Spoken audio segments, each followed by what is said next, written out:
across the UK, on DAB+, on your smart speaker, on your smart TV, and on your side. This is Talk.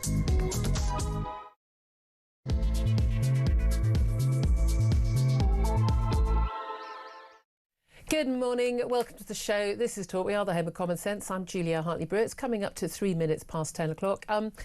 Where do we even start today? So much has happened since I was on air on Thursday. I mean, so much was happening while we were on air on Thursday. So many repercussions, so much we need to seriously talk about on this show, and we're going to get to all of it, and I cannot wait to hear your calls because, my God, it'd be good to talk to some sane people because I don't know if you've made the mistake of seeing any BBC or Sky over the weekend or ITV, but if you weren't fuming all weekend, why weren't you?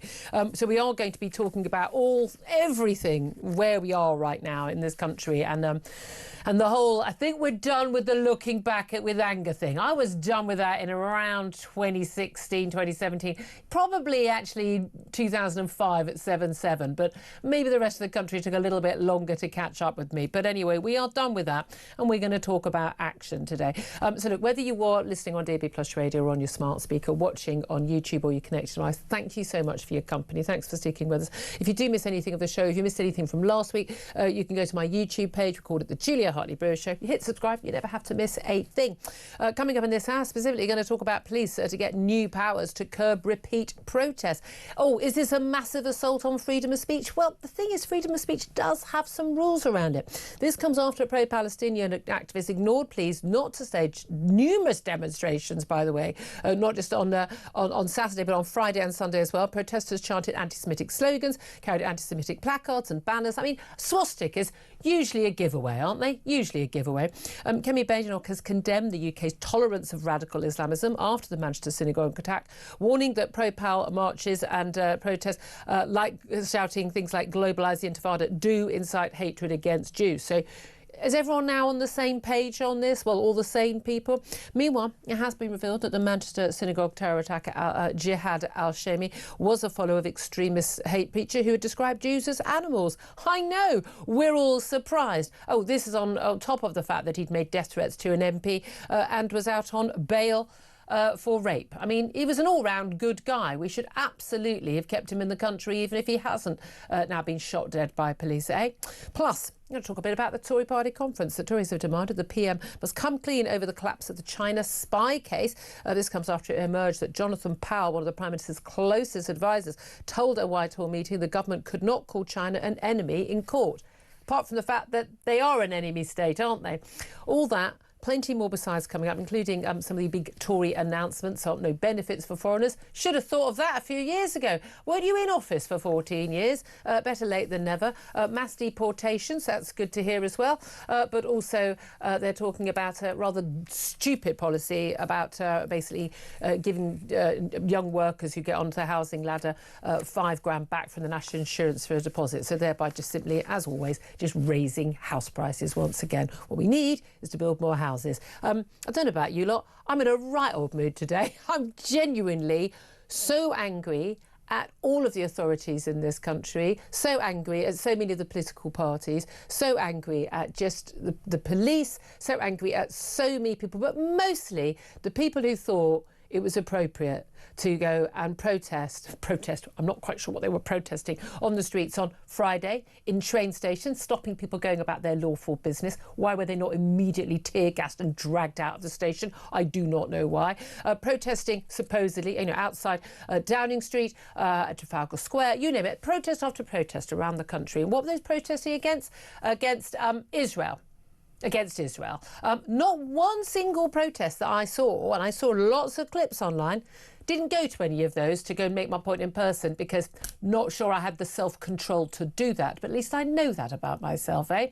But not one single chant for Hamas to accept the peace plan on the table. Peace talks starting in Egypt today, not directly between the Hamas and the Israelis, but in separate rooms, but hopefully coming to a deal where we can see the hostages out and hopefully end the war in Gaza. Wouldn't that be great? No, there was no one on the streets of Britain in the last few days calling for the peace plan in Gaza. They were just simply calling on Israel to end the genocide that doesn't exist and displaying swastikas and shouting from the river to the sea, which is about the eradication of Israel. I mean, we know what these marches are about. We know what they're about, and we've known what they're about for a very, very long time. These people are the enemy. And I defended the right of these people to march for a very long time. I really did. It's been 2 years now. This is not about caring about babies in Gaza. Trust me, these people pretend they care about it, and they share the videos of children filmed by Hamas in great distress. This isn't about that. This is about them hating Jews. It's just that simple. And since when did we allow that? We have hate crimes. We have non-crime hate incidents. And people are being arrested for tweets, for stupid things they've said online, for the most mild comments. But organising marches on a regular basis, even after a terror attack, in the same city as that terror attack, when Jewish people are terrified of going to synagogue, being in their homes, told not to congregate. What sort of country are we? A first world country in the 21st century, the country that defeated Nazism, telling Jews, would you mind staying at home and not congregating because we can't protect you? As if that is remotely acceptable. No, the people who need to be dealt with are the people who mean that Jews need to be protected. Because those Jews, by the way, I know most people in this country aren't Jewish. Most of my audience probably aren't Jewish. I'm not Jewish. But the Jews and Israel in the Middle East are standing at the front line of the battle for Western civilization. And the sooner we get that, and the sooner we understand the threat, both abroad and at home, the sooner we will deal with it. But deal with it we must. And to tell you why? Because we don't have a choice. I'd love to hear your thoughts. Give us a call, 0344 499 1000. Text the word talk in your message to 87222. Get in touch with us on X at Talk TV. Calls are charged at the national rate. Text cost £1. Standard network rate message. In particular, I want to hear from you. Should these protests be banned? Basically, the powers going to be given to the police, we understand, from the Home Secretary Shabana Mahmood, far too late to ban all these repeat protests after those rallies went ahead after the synagogue terror attack. What do you make of that? Do you think they should be? Do you think they shouldn't be? Is it an attack on free speech? I want to hear your thoughts. First, let's get the thoughts of Claire Pearsall. She's a former Conservative government advisor, and she very much preferred to come and join us in the studio here and go to Conservative Party conference in Manchester. We also decided to wear matching outfits today, both in blue. Yes. Anyway, good morning to you. Sorry, I've yapped on for quite a long time, but my God, there's been a lot to say since Thursday. Now, you were with me in the studio on Thursday when the horror of this synagogue attack. No, it was the day before. I was listening apologies. to you. I was listening to you on Thursday. I thought my brain's gone. It's all bundled into one. Where are you on all of this, really? It's horrendous, and I share your anger, and I was really angry last week, and over the weekend I've moved into what my mother would have lovingly referred to as severe disappointment, where you just want to hide your head in your hands and say, what on earth are we doing as a country, telling a community of people to just stay at home? Just don't go out anywhere. Black people, would you mind awfully staying at home? Well, because there might be some attack. Black people, would you mind? Would you mind just staying at home? I mean, can you imagine the outcry? Don't congregate in together because you might be at risk. Do you think that anyone would think that was acceptable? Well, they wouldn't. It's the same as saying a group of women don't congregate together, don't go out. They do tell us that, to be fair. We don't pay much attention. We don't. Because I still go out. But it's, why are we doing this? Why are we allowing week after week after week anti-Semitism to go out of control, for the Jewish community to be targeted, to be abused, to be scared and to be attacked? And that's all right. But why? But Israel. That's what I mean. Genuinely, I cannot get over how much TV I've seen this weekend. I always like to look at lots of different channels, so I don't stay in my bubble. And the amount of times it was like, well, you mustn't hold the Jewish people in Britain to account for what the Israeli government does. Well, of course not. But that's literally what those people are doing. I mean, the man jihad. I mean, there were clues, people. His father came from Syria and he called his son Jihad al-Shami, the terrorist, thankfully dead. And may you rot in hell, sir. May you rot in hell. He called you. There were so many clues about that he was a risk. I mean, I think the death threats to an MP. Yeah. I think out on bail for rape. Oh, what's funny is you don't get out on bail if you write a tweet, but you get out on bail if you're rapist or alleged rapist. I mean, interesting choice there from the from the CPS and the police, but you followed a hate preacher. I mean, he was known, it was obvious, but I mean, he said, you know, apparently one of the things he shouted, and people who were holding the door of that synagogue closed to him while he was trying to get in was, you know, this is for the children. This is for the children. What is he talking about? He's talking about the children in Gaza, right? Yeah. Who everyone claims are being genocided by the Israeli government. No, they're not. But when those lies are perpetrated by the British media and by the BBC, of all places, most trusted broadcaster in the world, and it's a lie, and there's not a single presenter or war reporter on that station that doesn't know it's a lie. I defy them. They are too experienced to think that what's happening in Gaza is extraordinary in any way other than the IDF has a lower rate of civilian deaths to combatant deaths than any war ever. Not a higher one, a lower one. And they're still perpetrating that lie. And that lie has fed into this guy.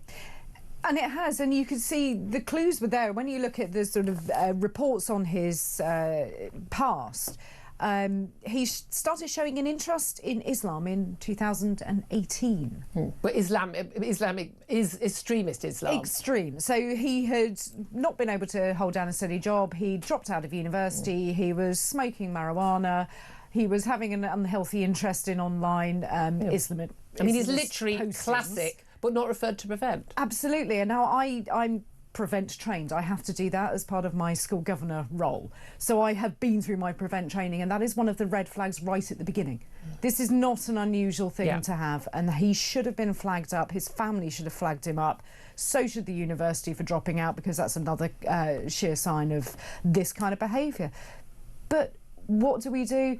We look at that and say, oh, well, you know, lessons must be learned. Well, I'm so sick of it. So sick of that. I mean, they're not. I remember being on air here in 2017 after the Anstrevine attack, and they were doing that "Don't look back in anger" nonsense, and the candles and things. Look, whatever the victims and their families need to cope, you do you. I'm not judging you. Precisely. But the idea that our politicians, our police and everyone else should talk about community cohesion and not looking back in anger. No, we should be angry. We should have been bloody angry from 2005 onwards with the 7/7 attacks. Yeah, and we have imported this issue. And I'll go through it a little bit later in the show, but genuinely, virtually, not all, but virtually every single terror attack in this country has been perpetrated by someone who has either come to Britain themselves or from abroad, usually from, you know, a Middle Eastern country, North African country or Pakistan, or they have been brought as children by parents from those countries, and then we're told, oh, they're homegrown Islamists.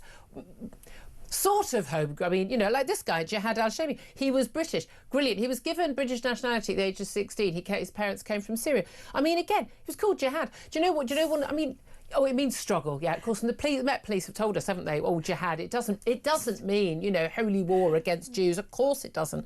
I mean, well, it does. I mean, it does. It's one of its many meanings. I mean, imagine how we would look on someone who called their kid Adolf. Yes. It's like the fact that, you know, Yahya Sinwar, the leader of the Hamas October the 7th attacks. Big increase in children, little boys in this country being called Yahya. In the last couple of years. I wonder why that is. Oh, that's a nice name.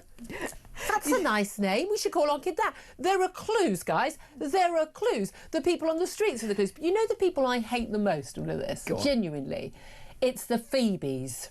It's those stupid little posh girls and little posh, I don't know, the Tristrams or whatever they are. Those little privileged little twits. Not the Val I want to use. Who stand there and they're all sort of like, oh, we're so cool. We're so like, oh, we've got all the virtue signals, we've got all the flags in our bios. They believe every bit of nonsense. These people have gone to the top private schools often and barely literate. I mean, God knows what your parents must be thinking. What a waste of money. And they prance around. They're at every single demo going, because I'm not sure they've got a job, because we're paying for them, no doubt. But I mean, these kids, I mean, and they know better. They know better, and they lead these marches. They're happy to. If you were on a march where someone has got a banner saying, you know, from the river to the sea, that means we want to annihilate Israel and all the Jews. It's a Hamas slogan. If you're on a march where someone has got a swastika on and was referring to the Jews as Nazis, you don't want to be on that march. If you're on a march that is the same day or the day after or the 2 days after a terror attack on the very people who you apparently blame for the thing you're marching at, you don't want to be on that march. And if you're on a march when there's a peace plan that one side has accepted in a war that you claim is killing genociding an entire people and killing innocent babies. You claim this is the most awful war and there's starvation and genocide going on. If you are not on that march calling for one thing only, which is Hamas, you must accept that peace deal. As I said, you don't care about the babies dying, you care about hating Jews. That's all it is. That's all it is. There's no other explanation, is there? Well, of course there isn't, but these are the same people that will then go and protest about climate change, and they'll go and chain themselves to trees. It's the Sebastian. It's trans. It is. It's the Sebastians and the Tarquins and the Phoebes who have done gender studies at Polytechnic. It's those people. I can't stand them because they will just go from cause to cause to cause without having any idea what it is they're actually protesting against. Again, which river, which sea? Yeah. There's your first question. Yeah. And wasn't it interesting, Matthew Said, who's a Sunday Times columnist, we've had him in the studio many times, one of the most sort of lovely, polite, thoughtful, interesting. Yeah. He's not, not party political, he's very nuanced in his thinking. And he went along and he asked people, like, really friendly, just, can I just ask you, your views on this or that? And, and people were so aggressive to him. And he said, basically, apart from two people, he spoke to like 24 people, and apart from two people who were very polite, friendly and engaged with him, he was basically sort of, shouted at and told to go away. And I mean, these people, we need to be saved from these people, and these people need to be saved from themselves. What's the answer? Is the answer banning these marches? Because as a general rule, I went on anti-lockdown march. I went on the march against anti-Semitism. People should be allowed to march, but is there an argument that these have gone on too long? That they, you've used up your quota. Yes. That they are intimidating, that these people... I mean, are these people... should they be considered to be lawbreakers?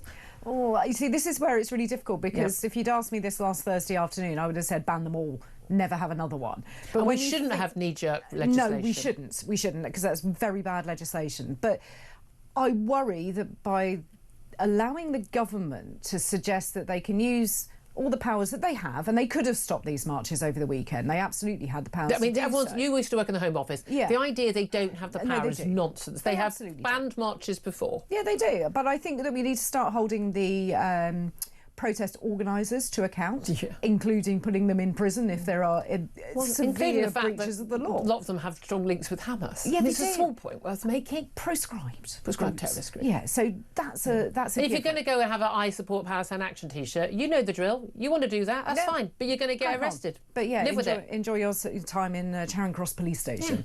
But I do worry that if we allow the government to go too far, that any protest that they don't like is going to be banned, and we'll all end up intimidating a minority community. Oh, well, in that case, women can't protest against trans. Yeah. And that's a difficult decision. But the key thing is here, we see law breaking again and again and again at these protests, and the police don't step in because they fear disorder.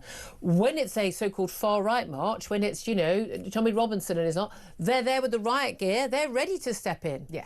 So if it's a peaceful march, but the police fear stepping in when people are blatantly breaking the law with clear anti-Semitic signs and chants, then it's not a peaceful march. No. I mean, if Gideon Falter, he could be told you need to leave because you're being openly Jewish. If being openly Jewish is a provocation, for instance, if I went along one of his marches and I wore my Israeli flag, and if I had a banner up saying, free Palestinians from Hamas, if someone thought that was provocative to the extent that that would cause disorder, that's not a peaceful march. No, but these people know full well what constitutes a peaceful march, and they know full well that calling for the globalise the Intifada and from the river to the sea, they know that that is inciting people. They know full well. They've been told time after time over the last 2 years that that is wrong, do your homework, be better than this, and they're not. And when you ask them what they're protesting for, which is why I thought Matthew Syed's piece was really, really good, they cannot explain. So if you can't explain what it is you're actually there for and what it is you're protesting for or against, then you shouldn't be there. I think that we need to have an IQ test for people on protest. Well, just a simple knowledge test. You can go through, but you need to, I always thought about climate change stuff as well. What do you make of Gary Neville, Sky Sports, but he's done a video. There's these people walking along doing videos. I mean, seriously. There's call for a boycott of Sky Sports. Gary Neville's paid $1 million a year. But he made let's face it, a racist outburst, basically, talking about what's happened, and then talking about the Union flags and the England flags everywhere, and how this was just stirring up division, and then he basically, it's angry middle-aged white men who are creating division. I mean, seriously, mate, if you think that's, some of the people doing those flags absolutely are stirring up. Of course, the vast majority of people not. Here's the thing: have we got into a situation in our country where our flags, our national flags, are divisive? If you think that the England flag or the Union flag is divisive, you're the problem, not the person who's put the flag up, and they're making a point. Now, Gary Neville, unlike Gary Lineker when he was on the BBC payroll and I had to pay his wages, whether I watched BBC or not, Gary Neville has got the right to say anything he darn well pleases. Yeah. It's just, it seems really clear to me that Gary Neville should stick to football, about which he knows an awful lot, and like many of these celebs and footballers, doesn't really know what he's talking about when it comes to a lot of these other political issues. But if he had said, division is being created by angry middle-aged black men or angry middle-aged Muslim men, he'd be off air today, right? Yeah. What's the difference? Well, what's the difference? Oh, and by the way, if it was written up by the BBC or any of the newspapers, white, by the way, never capitalised, black, capitalised. Because for some reason, black gets capital letter, but white doesn't. Just saying. I don't know when that rule started, but it started. I'm just saying, you can't. No, you can't. But you just can't. When I the saw rules have got to be the same for everyone. They do, but when I saw it and he was going on about angry middle-aged white men, and I just thought, says the angry middle-aged white man holding a phone in front of his face. I mean, literally. What are you doing? I don't care, Gary. I mean, a lot of us are in denial about being middle-aged, by the way. Well, I'm just saying, I'm in denial. Heavily one of those. But then I'm not walking down the street with. I'm an angry middle-aged white woman. But I'm angry about the right things. Well, obviously, I mean, I'm there with you. I'm very angry about stuff. But do I care what he thinks? No. It's nice to know where he stands. I want freedom of speech. Oh, no, he's right. He's free to say it. I've got no issue. I don't want him sacked. But I'm just saying. Why are the rules different? Why are the rules different? It's as simple as that. And again, I'm just saying, if you think that people putting up your national flag is divisive, this country's got way more problems than flags. Should we let other people have their say? There's a full board, of course. I'm not surprised by that. There's so much to talk about today. 0344 499 1000 is the number to call to have it yours, so particularly related to these protests. Should they be banned? Is that a dangerous sort of slippery slope? But shouldn't we just police these protests the right way, i.e. arresting the people who are breaking the law? I'd love to hear your thoughts. Do get in touch. This is Talk.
as a local resident, somebody who's born and bred here. I shouldn't have said that. You see why this is people sometimes think that Reform are very much against having people that here. Came out. I found it hard to believe it wasn't a comedy sketch. Certain people in our society sprinkle words such as far right and fascist and racist around now so liberally that it makes many people walk on eggshells, even in this case a reform councillor who you would think would know better. On DAB+, on your smart speaker, on your smart TV, and on your side. This is Talk. This is Talk, the Home of Common Sense. 10:28 is the time. I'm Julia Hartley-Brewer. Claire Pistol still here, and let's get straight to the calls. Alan is on the line in Salford. Alan, what do you want to say? Good morning to you. Good morning, Julia. Well, I'm boiling. After this attack in Manchester, I'm from Salford, which is, not far away. Yeah. And marches, banning marches. You should not ban marches, but when you have marches on every occasion where there's arrests of 800 and odd at one time, 400 and odd, and numerous, 300 last time, I'm afraid it's ridiculous. And the way they treat this lot, they actually got 4 coppers picking them up and taking them to the vans and putting them down nicely. Yeah. My God, I remember the miners' strike in '73. The police was in like wildfire, no messing about. And very different if it's a right-wing march. I thought it was overdone in the miners' strike, but I'm afraid I'd like to see it here. So the thing is, that's the thing. So you're saying, like, okay, don't ban I mean, I think you're as uncomfortable as I am about banning the marches, and I for a year plus defended them, but they're so blatantly, if they're organised and again and again and again, there are anti-Semitic behaviour. They're asking for death to other people. Yeah. That's what they're doing, and it's wrong. It's totally That's not a peaceful protest. That's the thing. It's just that simple, isn't it? No other group would be allowed to do that. No, but I went on my first march, right, on the 13th of September. Now, I'm 72. Yeah. Now, I only went because my daughter was going to go on her own to London. And I thought, well, I'm not having that. The United the Kingdom march? Yeah, the Freedom of Speech march. So United Kingdom march. Yeah. And I wasn't bothered about Tommy Robinson being there, but because I didn't even see him, there was that many there. To be honest, there was the fake news about that march. There was at least 1 million people there. And I've been to many Wembleys and many times at Old Trafford where 73,000 people are coming out. And we could get nowhere near the bloody place. Yeah. So, and there was only I think it was 25 arrested then. Yeah, exactly. And only 8 of them out of the march, of the march of the march I was in. Yeah, exactly. And that's the giveaway, isn't it? No other march with this many arrests. And they're not the Palestine Action people. They're just often they're librarians and, retired vicars who are sitting down wearing their Palestine Action T-shirts being martyrs, who then get all upset when they do actually get charged. It's like, you knew the score, lady. You can support Palestine without supporting a prescribed terrorist organisation. It's really, really easy. Yeah, but these white middle-class idiots that stand there, you see them now, some of the grannies and all the rest of them. Yeah. They've not got a clue. I think really it is. Some of these white middle classes, they haven't got friends and they need somewhere to go. I swear to you, they are a different breed. They really are, Alan. I appreciate that, and I can feel the frustration in your voice as well. I have to say thank you for that call. Nikki's on the line in Borden. Nikki, what do you want to say? Hi, thank you, Julia. First of all, I just want to say thank you so much for your honesty last week in terms of your genuine sympathy to the victims and all those affected by the murders on 2nd of October. Shouldn't everyone feel that way? I mean, they should, but also your justified anger towards our present government, who only care about their political careers. Can I just have a quick rant before you say? So I feel that this government's latest announcement to give police the authority to decide which protests will be allowed. It's all about crushing opposition to their own beliefs, which you've already mentioned. It's about the freedom of speech yet again. Yeah. And I'm really angry that they're using last week to justify this. Yeah. I think it's appalling and disgusting. I feel like what is happening now, it's almost like how the Nazis rose in World War II. I know it sounds bizarre, but this is how I'm feeling. Instead, today we have the far left and fanatical Islamists. Now they have the power. They are consolidating their dictatorship by systematically crushing all opposition, two-tier policing, two-tier justice, different rules to different groups who are allowed to have freedom of speech. This government has created fear. It's all about divide and conquer. Never a more true quote that I saw the other day, that the only thing necessary for the triumph of evil is for good men to do nothing. Exactly. We need to stand up to this lot and have the courage to challenge this treacherous and cowardly government. And that's how I feel. And I'm really frank for this country. I love it. And I'm now ashamed. I'm ashamed of what we've become. I couldn't agree with every word more. I mean, every single word of that, Nikki. I am genuinely, I'm furious, I'm upset, I'm angry, and I am most of all scared that there aren't enough people stepping up, because we could push back against this. We really could. We've got the power to do that. There are more of us than them. But we're not kind of marchy people, are we? Because we've all got jobs and lives and other things to do, haven't we? Rather than just getting your social worker placard out and your handy swastika T-shirt like they all seem to have. Nikki, thank you so much for that. More voices of sense and reality there. We're going to take a quick break. Up next, we're going to talk to Chris Phillips. He's former head of the National Counter-Terrorism Security Office at the Home Office, about where we are in terms of policing of these sort of attacks and the latest on that Manchester synagogue attack. This is Talk.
Across the UK, on DAB+, on your smart speaker, on your smart TV, and on your side. This is Talk.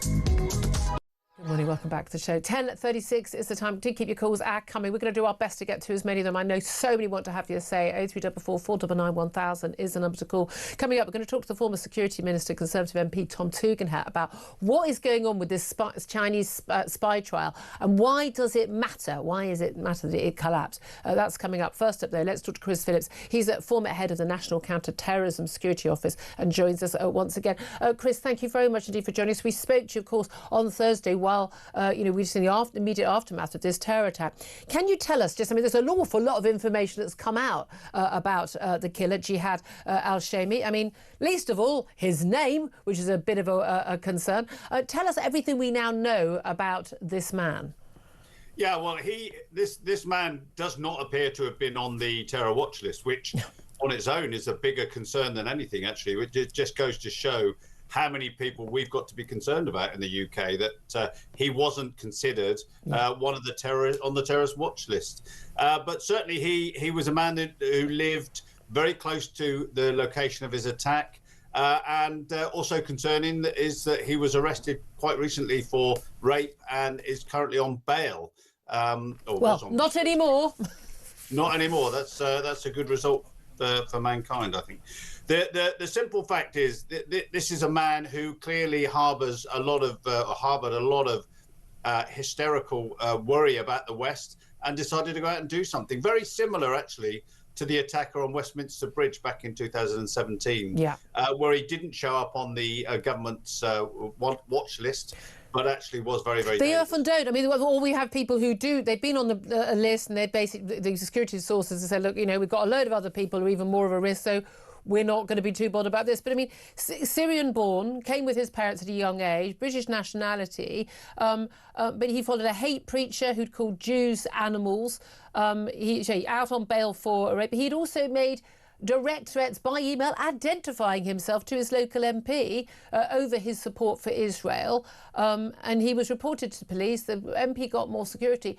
But the police never even interviewed him. So someone identifies themselves, lives nearby, makes a direct death threat to the police about to an MP, and the police don't even think it's worth interviewing them. But my God, if I wrote a tweet misgendering somebody, the police would turn up at my door, wouldn't they? Yeah, I mean, it's really unfortunate. Unfortunate.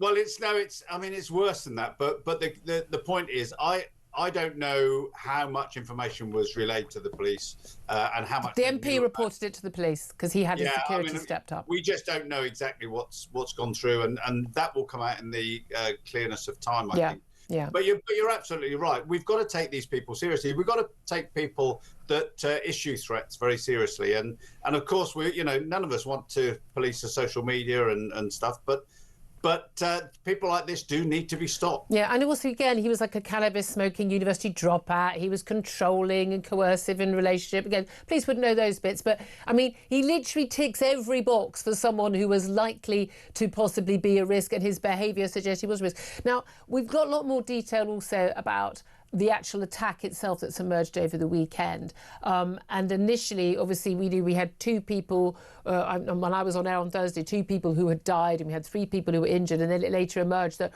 one of the people who died had been stabbed by Jihad al-Shami, and the other was behind the door of the synagogue, desperately among the men trying to hold it closed heroically, who then appears to have been shot by the police when they fired at the terrorist. An absolute tragedy, and another person in hospital also has gunshot wound. Now, the Greater Manchester Police referred themselves, for investigation. But I mean, look, you've carried a weapon. You understand these things. I mean, my heart goes out to those who've died or been injured. My heart goes out to the families of those heroic men who fought off this attacker. But also, my heart goes out to the police officer who fired those shots. Yeah, exactly. And listen, I've seen the photo of the terrorist standing in front of the doors, and it was pointed out to me. You don't even necessarily see. You imagine the focus. You're focusing on that terrorist with the knife. Yeah. You don't see the men's faces in the windows. No. And but also, you've already got a security guard in a pool of blood on the floor beside you. Yeah, and they had to deal with it very quickly. They've got split seconds to react. They fired their gun, and clearly, at least two of the bullets didn't hit their target. They went past. And this is one of the dangers of firearms that is untold, really, is that you see, in the movies, you see all these people firing guns, but you don't see the bullets landing. And But is it right that it's got to hit something? Yeah, well, also there's some thought that it may have gone through the first bullet, not killing al-Shami, but it may have gone through him and hit somebody else. But I understand that the counter-terror police are now using sort of some more high-velocity bullets that are more likely to kill a terrorist, but they also pose an extra risk to passers-by and to innocents. So, there's a trade-off, isn't there? I mean, that's the thing. If he had managed to push open that door, and if those men weren't behind that door, he would have been able to do that. He could have killed far more, and the police could have killed more in a shootout, in the synagogue. So the awful truth is they did the right thing. You're right. interestingly, we always used to use bullets that would stop in the person.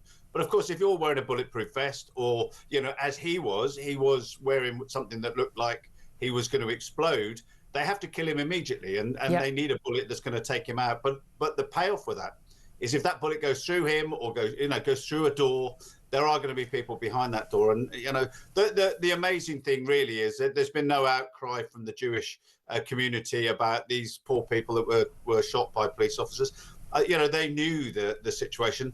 That's not something we have with other communities when accidental shots are discharged. No, indeed. And where are you when it comes to these marches being there's this move to give police the powers to curb these marches, or particularly repeat marches? We know under the Public Order Act the police already do have power. We know that in a 7-year period they actually banned 13 marches, 10 of which I think were English Defence League, so-called far right marches. So we know they've got the power to do that if they believe there is going to be violence. They're like, now we've got these pro-Palestinian marches, we're told, but given the scale of arrests we're seeing, given the outrageous anti-Semitism, given the intimidation that people feel, I mean, is it now time to say this isn't about freedom of speech anymore? This is about deliberately intimidating a minority community in this country, and it needs to stop. Yeah, well, we do need to prevent ridiculous marches going on time and time again. Unfortunately, in this country, we have got to rent a crowd. We've known it for years. Some people will turn up to any crowd in order to cause problems. And we see that time and time again. And what we have now is a group of people that they've got lots of time on their hands that want to take up police time and our time, and are within this committing offences and getting arrested. So we need to do something about it. We cannot allow this type of criminality on our streets. What do you make of there's almost like a competition at the moment between, the Home Secretary and the Prime Minister and then the Conservatives and Reform in terms of what we'll do in terms of deporting people who are illegally, or deporting people who, and Kemi Badenoch was saying at the start of the Tory Party conference, deporting people who display blatant anti-Semitism and the like. Do we, is that where we need to go? There are far too many people, and this man was an unknown. I know what you said about the threatening of the MP, but he wasn't on the terrorist watch list. How many more people do we have of his ilk in this country? We just thousands, tens of thousands. We know that. We know we've got tens of thousands of these people. We've got to do something about this. And what amazes me, as a right-leaning person, is that the Conservatives didn't deal with this 10, 15 years ago when it was brewing up. And all the politicians have been scared out of their life to deal with a problem that everyone in the country can see formulating. Absolutely. And we will have more of these types of incidents. Oh, yes. Yeah, until something is done about it. Absolutely. Chris Phillips, former head of the National Counter-Terrorism Security Office, thank you very much indeed for that. Just to give you some breaking news, rather sad news. The best-selling novelist, Queen of the Bonkbuster, Dame Jilly Cooper has died, aged 88. Rather great character, incredibly successful novelist, a wonderful character, I always thought, and very, very successful novelist, very much loved. I think one of those sort of national treasures, really, isn't she? Claire Pissell. I mean, I've only read a couple of her novels, just in the sort of, the ones that sort of left in your, in your hotel room, and you think, oh, come on, this would be a bit of fun. But I've read all of them. Have you? It's because the horsey thing. Obviously, Claire likes the horses. Obviously, I mean, she is just the queen of that kind of countryside book. I mean, just brilliant. How very, very sad. Patricia Routledge, now Jilly Cooper. It's all sort of female heroines that have left us. There's a sort of generation, isn't there, of some of the people we do. I suppose this is what happens when in your middle age, like we're denying we are. Growing up is that them. You start, the people who you kind of grow up with, you start suddenly losing. But tributes are flooding in for Dame Jilly Cooper, DBE. She died on Sunday morning after a fall at the age of 88. A statement said it's with great sadness we announced the death of Dame Jilly Cooper. Just some other quick breaking news, just in terms of what's been said at the Tory Party conference. Sir Mel Stride, the Shadow Chancellor, has promised £23 billion in welfare savings, big welfare cuts. I mean, bearing in mind, Labour couldn't even get through £5 billion. But also, this is interesting, Tories pledged to end business rates for pubs and shops, just to end them completely on our high streets, basically to make sure they can keep on going. That'll be a very popular move. We'll talk about that coming up as well. Up next, going to talk to Tory MP Tom Tugendhat. In particular, I'm sure we'll get to mention that, but also this Chinese spying trial and why it's collapsed. This is Talk. We are the home of common sense.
In no way this is about people of the UK having a problem with Jewish people. That has gone.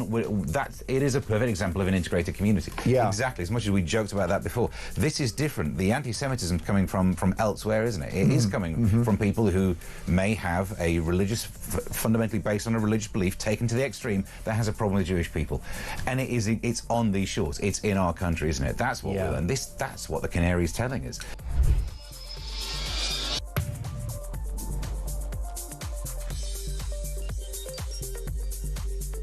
As a local resident, somebody who was born and bred here, I shouldn't have said that. You see why this is people sometimes think that reform are very much against having people here. I found it hard to believe it wasn't a comedy sketch. Certain people in our society sprinkle words such as far right and fascist across the UK, on DAB+, on your smart speaker, on your smart TV, and on your side.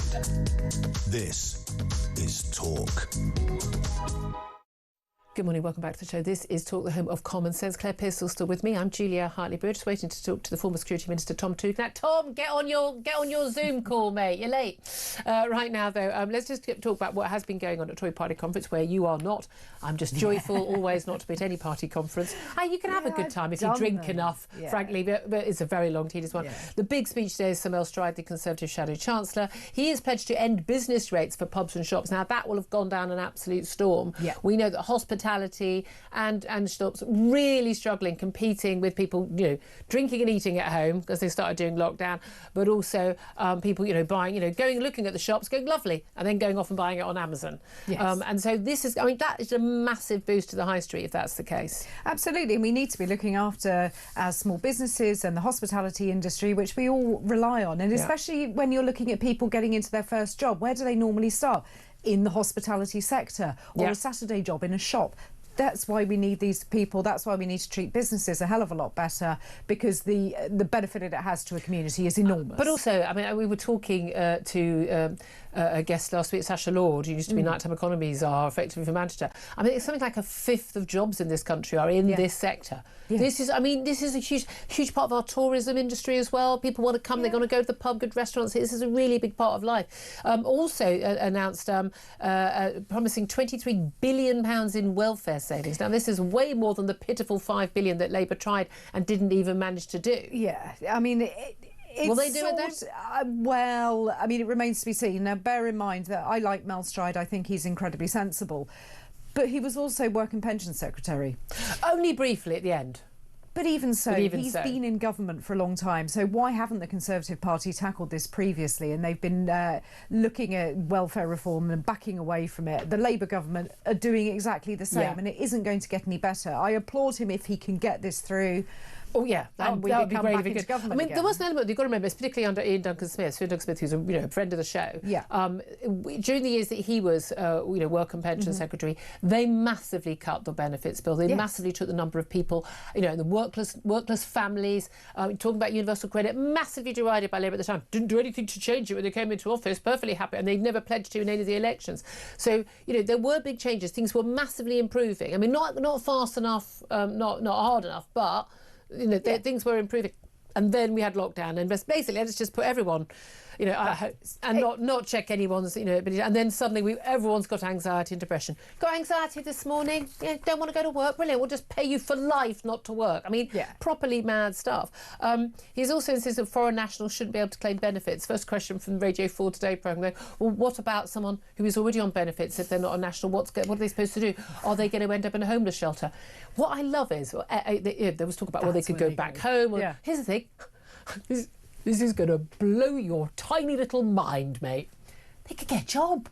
Why did no one think of that before?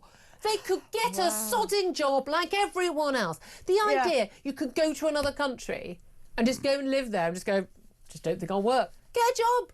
If you can't get a job, sod off. I don't know why people think this is remotely controversial. How did we get to a state where we had, was it 1 million people claiming benefits who aren't even British nationals? But I like it that that's the first thing that they ask. Not, how are you going to do it? What safeguards are going to be in place? It's like, well, what about sort of foreign people? What aboutery? And you're just like, no. Or work more hours. Can't afford to look after your kids and pay your rent. Work more hours. That's what everyone else does. That's what everyone else does. Yes, it is. What do you make also? They say they're going to cut back. One of the ways they're going to make savings is cut back civil servant numbers back to 2016 level. We've had a third increase in civil service level. And now it's gone up massively since, we've been going to up. But good luck with that. I mean, lots of them ain't getting anything done. So I'd be more than happy with that. I mean, it sounds very nice, but they will have an enormous job. Whoever takes on the task of slimming down the civil service will have an enormous job because of the unionisation of it. Yeah, whoever is in government next time round, we are going to be talking.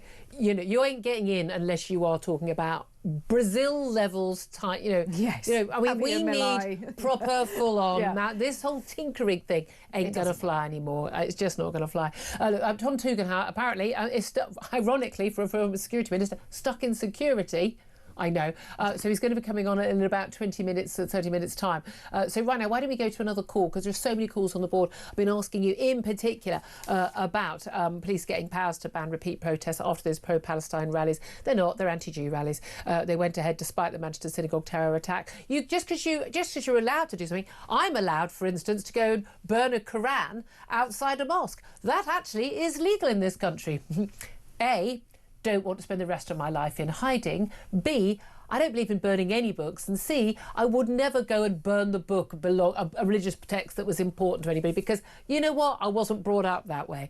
But just because you can do something doesn't mean you need to exercise that right every minute of every day, or certainly not every fortnight, as they've been doing for 2 years. Should those protests be banned? Tell us why they should, tell us why they shouldn't. Paul is on the line in Portsmouth. Paul, what do you reckon? Hello, Julia. Hello, Claire. Yeah, well, just like your good self, Julia, I joined you on that protest when we marched through London in support of the Jewish community. Yeah. And, I thought it was quite a big rally. My thoughts are, could you imagine if that was in, week out, we did this, Julia? Week in, week out, we did this. Would you imagine how quick that decision would be to ban those marches? Oh, I don't know. I don't think they would, because, of course, I've heard people this morning on radio say, of course, there's always some trouble at marches. Not on that march, there wasn't. There was no trouble. There's never any march at any of those events. By the way, I couldn't go to the last one. I was very, very touched. I was asked to speak at the last march against anti-Semitism, but I did have a very good excuse. I was in Israel, which I thought was a good excuse, but not to go. But I don't think they would ban them. But there are powers already at the Home Office has to ban marches where they believe there's going to be public order problems. Yeah, I agree, and I just feel I a little bit, feeling that if it was that the shoe was on the other foot, I'm sorry, Julia, I just think there would be more discussions. I think if it was at the level of what we're seeing now, I do think the decision would be quicker to even limit the marches or stop the marches if it was the other way round. Do you worry that it's a slippery slope, and if marches are banned, bearing in mind they were happy to ban marches in 2020, except it was Black Lives Matter, they were definitely allowed to go ahead and police took the knee rather than actually arrest people, breaking the laws at the time. But do you worry that there's a slippery slope, and what about the next cause that gets a march banned? There's always a slippery slope, Julia. There's always a slippery slope when the government are asking for more powers. We always know it will not just stop at stopping a specific march. It will move to something else, and it will stop something else. They could just try arresting the people who are breaking the law, couldn't they? I mean, there is an element where if you have a march and repeatedly people are breaking the law on that march, in most scenarios, most of those organisers, like the EDL, had 10 marches banned over a 7-year period. So they've got the powers to do it. If they say, well, if they believe there's going to be widespread law breaking, and there has been previously, that it'd be easy for them to organise these marches and not have law breaking, because you just have to. It's really easy to not hold up a swastika when you're talking about Israel. It's really easy. I agree. It's easy to put up any banner with certain language written on it. It seems to be. Yeah. I manage it every day. I mean, isn't it funny how they can't manage it? I mean, it's really easy not to get arrested for supporting Palestine action, just by not saying I support Palestine action. but they managed not to do it. Paul, thank you for that. Again, I'm with you. It is that difficulty, isn't it? Look, so much more to come, loads more calls to get through. Just honestly, every single one of your calls are just utterly brilliant. Cannot wait to get as many on air as possible. 0344 499 1000 is the number. You can text as well, 87222. Send a message on X as well to @TalkTV. More from me, more from Claire Pearsall, lots more top guests, including we are going to talk to the former Security Minister, Tom Tugner. Also going to talk to brilliant Natasha Hausdorff and many more top guests besides This Is Talk.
Across the UK, on DAB+, on your smart speaker, on your smart TV, and on your side. This is Talk.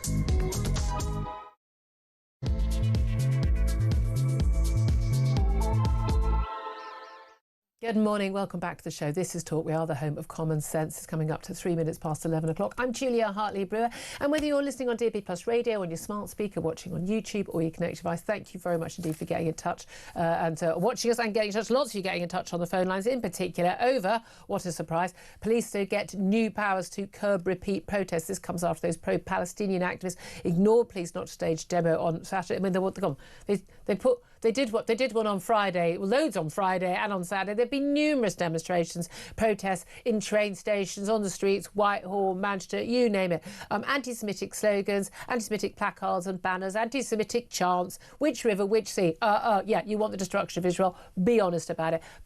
But police don't go in and arrest those people, do they? Unless they're wearing a I Support Palestine Action T-shirt, and it's nice and straightforward. But do they have the powers already to do that? In which case, do we need more powers? Are you worried this is a slippery slope in terms of police being able to ban these protests? Or should they have been banned long ago? Because the level of criminality is off the scale. And just because there aren't riots, it's only because the police don't go in because they fear there will be riots. But why is one group allowed to walk on our streets, intimidating a minority community every single time they feel like it, every other fortnight in London, making central London a no-go zone for Jews in this country, for goodness sake? And they're able to do it with impunity because the police are too scared to get involved.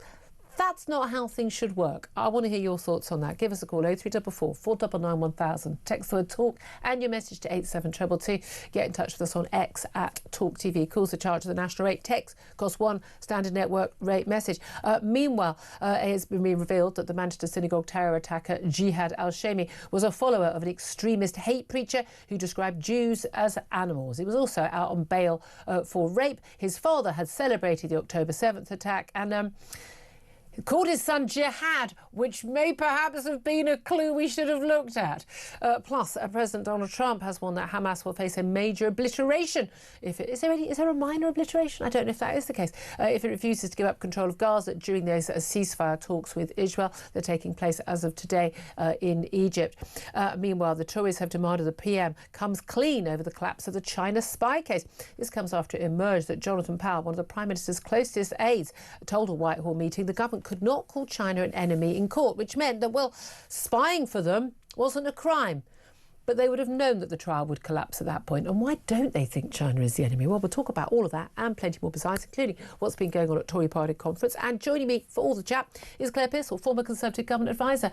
Good morning to you once again. Good morning. I've had my rant. I could do it every 5 minutes, frankly, about this Jihad al-Shami and the abject failures that once again have led to another killer on our streets, another terror attack.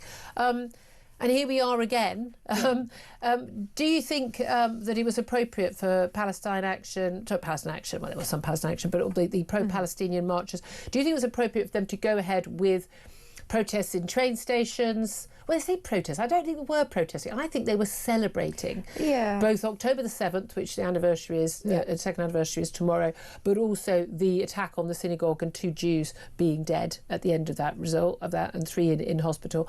I think it was a celebration of killing Jews. I think we should call it what it is and stop calling it pro-Palestinian. It's anti-Jew. It's anti-Semitic. And then they went ahead on Saturday. Please, from the Prime Minister and the Home Secretary and the Metropolitan Police Chief, please don't go ahead with your march because it's so insensitive and will cause distress. Oh, please. Oh, pretty please.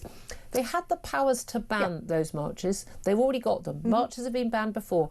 Home Secretary Shabana Mahmood says that she wants to give the police more powers to ban, particularly repeat marches that intimidate people. What do you make of that? The protest gatherings, call them what you will, hate gatherings, should not have gone ahead. Absolutely shouldn't have gone ahead. To have the Prime Minister and the Home Secretary saying we would really prefer it if you didn't isn't cutting it.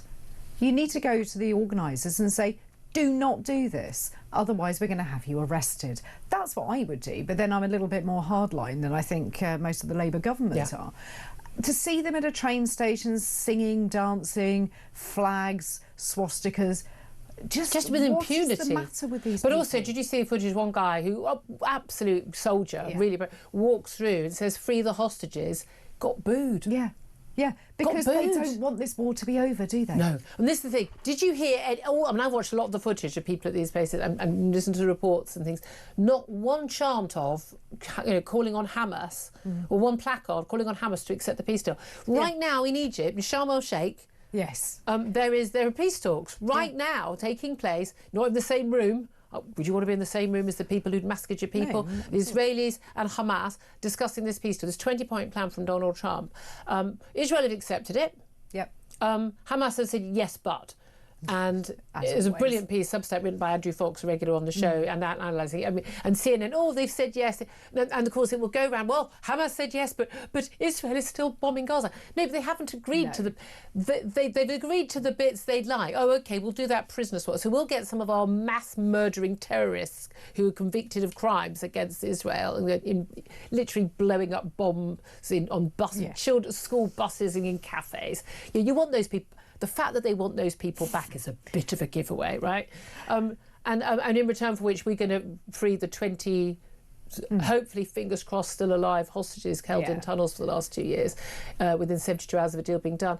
But when it comes to, and Hamas have to lay down their weapons and they can't be involved in any future running of the Gaza, got a few buts there. They haven't agreed to the deal. No, they haven't. And this is what amazes me, that people don't read the actual news about what is going on. They don't read what Donald Trump has put out there. This is his 20-point plan. They don't see what Israel has done because they don't care. They've bloody well got an opinion on it, haven't they? They do, but they're coming from the basis of they're just believing whichever organisation, whereas it's the Hamas Health Ministry or whichever propaganda arm. But they don't even believe that. Hamas has said it's like, was it 65,000 people have died? I mean, about 23, 25 of those are the jihadist Hamas fighters. Yes.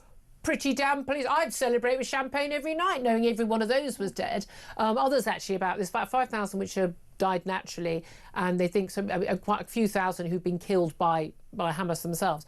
But now they're doing that. Not only do people accept this, like apparently they're all children. You never see a Hamas fighter. No, none of them have died, weirdly. Yeah. But even on their own figures, you have to accept the fact, even on their own figures, more combatants have died, than Muslims. I mean, it's just, it's ridiculous. I think it's 1.5 to 1, which is the lowest ratio in any war ever, given they're being used as human shields. But also, crucially, people are now showing this 680,000 figure. Yes. It's 680,000. Yeah. I mean, basically, like a third of the Gazan population has been wiped out. But it's just sort of pick a number, any number. And then why not claim 5 million people have died in Gaza? Population 2.5 million, 5 million have died. But you imagine... Go on, just say it. Just make a claim. And 6 million of them are babies. And I'm not making light of innocent civilians dying, but they're just taking the mick at this point. Well, they don't do their cause any favours, because you start looking at it and questioning absolutely everything that they're saying. No, you do, and I do, and our sensible listeners and viewers do. But if you only see the Guardian and or the BBC, most people get their news from the BBC. If you see BBC, Sky or ITV, you haven't got a clue about any of the facts. You literally haven't been given a fact. Yeah. They do whole half-an-hour reports without mentioning Hamas on Gaza. But they rely also on social media, but they only follow the accounts that... Stop getting news from TikTok or Instagram. For the love of God, that is not a news source. Mind you, neither is the BBC anymore. So, I mean, swings around. I was going to say maybe it's better getting it from TikTok than the BBC. Yeah, I mean, absolutely.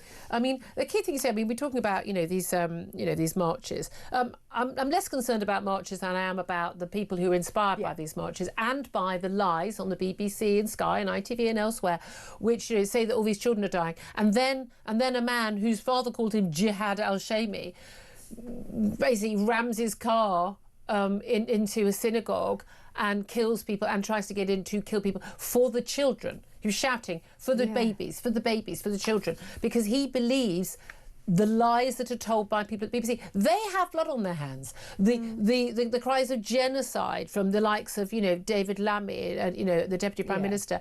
These lies, these absolutely unverified, completely provably untrue lies, are why people do get radicalised like this and then go on these killing sprees. It is a miracle that only 2 people died, and sadly one of those shot by the police shooting at the killer, and they were behind the door. The police weren't to know that. I mean, but it is simply a matter. It's a miracle that we didn't see. Women and children and slaughtered. I mean, thank God for those heroic men at the synagogue holding that door closed. And the rabbi, the rabbi that got everybody back from the door, protected the door, absolute and hero. Kept calm. When you read the sort of eyewitness accounts to say how calm he was, and afterwards, through all of this horrific incident, he then went round to make sure that everybody was okay. Yeah. He went round just to ensure that people were safe and they felt loved. I almost cried when I read that, because I just thought, I cannot imagine being in that situation and then being so level-headed afterwards. Yeah, exactly. I mean, you're a leader amongst men. I mean, really is. And it's just, but the Jewish community just so absolutely, just terrified for, and being told, we were saying earlier, being told not to congregate, and the police begging and pleading, and the Home Secretary with these marchers, please stop doing this because we have to police the marches. What with you all being anti-Semites and all, and so we can't provide security. But we shouldn't be needing to provide security. It's like, what can you... I put out a tweet last week. What can we do? Can't just tweet. You know, what can we do to help the Jewish community in this country? And people were saying, give it, you know, donations to the, you know, the Community Safety Trust, provide guards, go and guard them yourself, do this, that. You know what? That's not good enough. No. If a particular, I know that mosques also have security, but I know there's been a terror attack and an attempt, you know, a firebombing of the mosque, and that is awful and appalling as well. But thankfully, nobody died. But you're talking about some lone nutters, okay? I mean, we've seen they are, you know, we have the Finsbury Park Mosque and people, you know, lone, you know, deranged nutters. The reality is, though, the biggest threat in this country is Islamist extremism by a long way. The vast majority of the people who have died in this country as a result of terror attacks have died as a result of an Islamist extremist. The vast majority of terror attacks are Islamist extremists. The vast majority of the people on the terrorist watch list are Islamist extremists. So let's focus our attention on the biggest threat. And here's the other key thing. When we found out this guy, Jihad al-Shami, named by his father, Syrian-born, his father and his mother brought him to this country after naming him Jihad. Should we have let him in? I'm wondering this. He was then given British citizenship. His father had called the October 7th attackers heroic in a public tweet. Not even embarrassed about it. It wasn't even, they were all whispering it to each other, absolutely blatantly, openly celebrating one of the most horrific massacres, the worst since the Holocaust, of Jewish people. And here's the thing. We've imported this problem. We've got our homegrown Phoebes and Tristans who you know, have every, it was the NHS flag, it's the trans flag, and now it's the Palestinian flag, and the world, because of Greta and saving the world. They go with every single right on cause, whether it's swampy or, you know, they do them all, and they are believing this madness, and they are on those marches and they legitimise it, and they write about it in The Guardian, and they call people like me and you far right because we don't think it's a good idea for people to put swastikas on the Israeli flags. We're not sure that sends the right message. But the reality is this problem is something we've imported. We've imported it from countries where anti-Semitism is the norm. And if you've ever been to the Middle East, you will know that anti-Semitic views are absolutely the vast majority view of people living in those countries. It's ingrained in people. It's not just in Gaza, it's ingrained, it's imbued. And what we thought was a good idea was, let's import lots of these people and see what happens. And look at what happened. Let me just run you through various of the high-profile terror attacks. It's not all of them. It's not all of the terror attacks we've had in this country, but it's most of them. 2005, seven terror attacks on the tubes and the bus. 3 of the 4 attackers born in Pakistan. 4th born. Parents born in Pakistan, born and raised here, but to Pakistani parents. The 4th was born in Jamaica. The 2007 London-Glasgow terrorist born to parents from Iraq and India. 2013, the Lee Rigby attack in Woolwich, born to parents who were Nigerian. 2015, the attack in Leytonstone, the terror attacker born in Somalia. 2017, remember the London Bridge attack?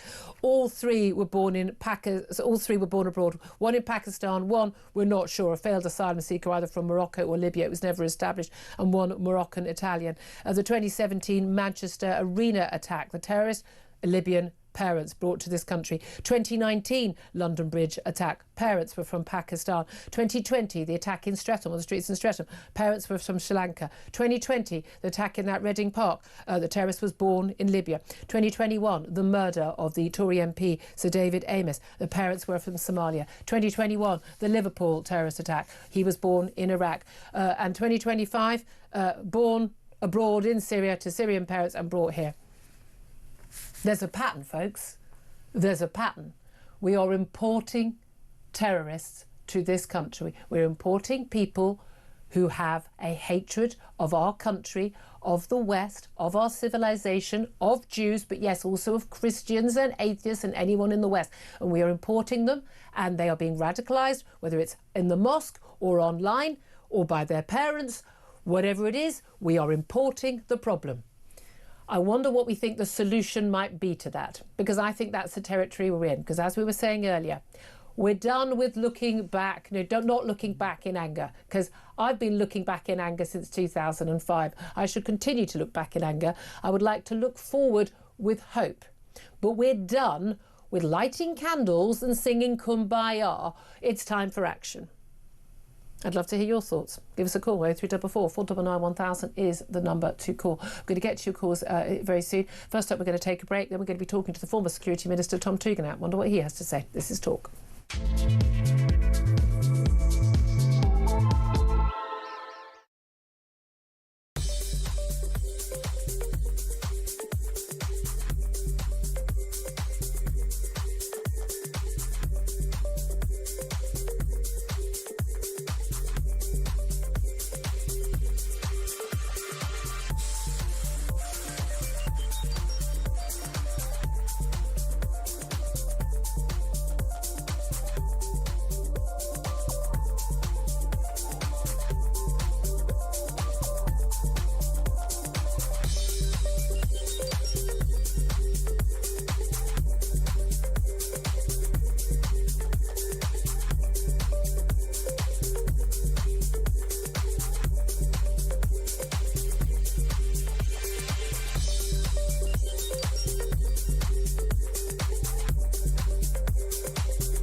And racist. They've always been hate marches. They're deliberately targeting Jews, and after the Jews, us, then we're next. This is a case of they're trying to take over the country. These people should now, the marches should be banned, but unfortunately we have a Home Secretary who is a practicing Muslim herself, so she's not necessarily the most unbiased. But apart from that, these people should now be arrested. They should be caught, set up overnight. Across the UK, on DAB+, on your smart speaker, on your smart TV, and on your side. This is Talk.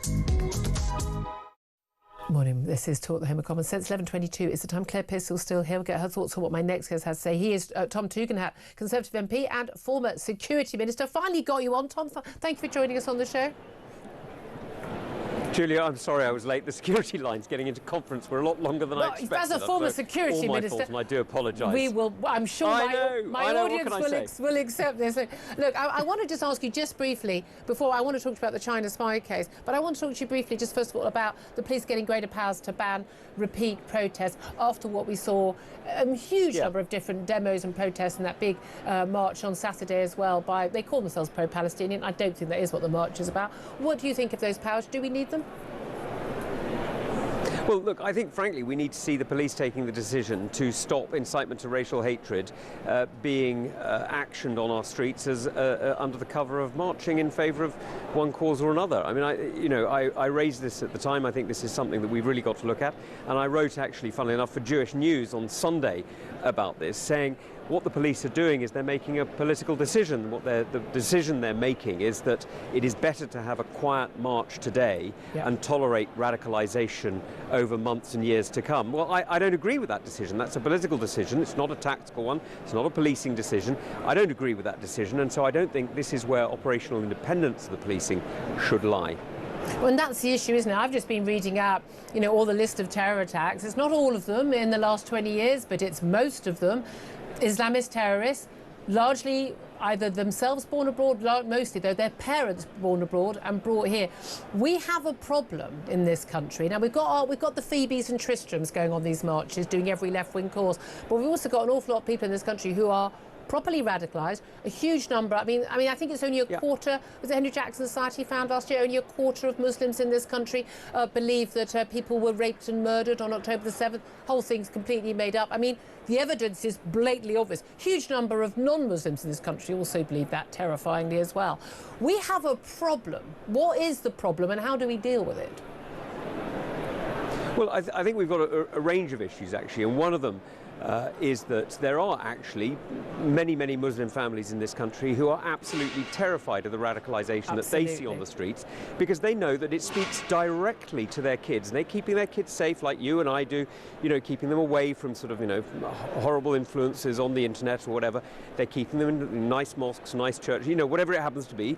They're looking after their kids properly, and suddenly all of these sort of vile graffitis, the parachutists, the slogans, all that sort of stuff goes straight into their home through the TV set. And worse than that, it's happening in front of the police and the police do nothing. So this leads many Muslim families who spoke to me in recent years to think that, frankly, the police isn't on their side. Now, this is a problem because, frankly, if we leave the ground to the extremists, then it's the honourable, the decent, the law-abiding who get silenced and get cut out, and that's simply unacceptable.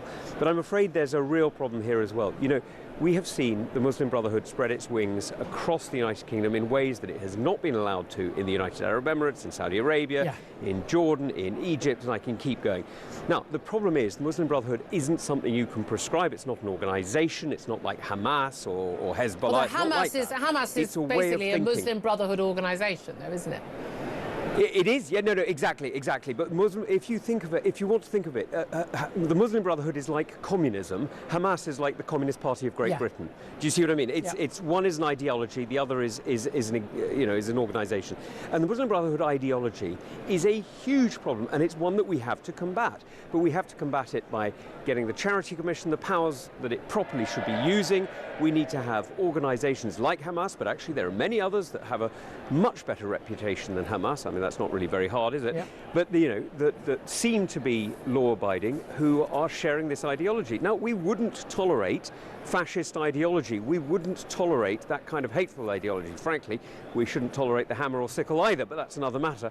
But, you know, the reality is we shouldn't be tolerating extremism. We should be calling it out. And even when it's not illegal, even if it's freedom of speech, we should know who's using it, who's saying it, and we should be able to judge them accordingly, even if it's only personally. Should the people who are not British citizens, whether they've come here with indefinite leave to remain or whatever basis, if they express any of those views, those thought, we don't want thought crimes, but if they express those views, should we deport them? I mean, should we just say we don't want people in this country who have been radicalised, who believe that, you know, that Jews are animals and things like, as a hate preacher who apparently was followed by the Manchester synagogue killer Jihad al-Shami?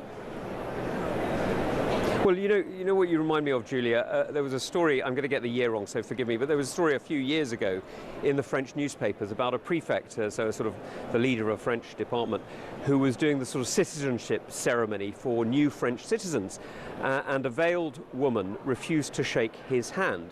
Well, guess what he did? He refused to hand over the passport and denied her citizenship instantly.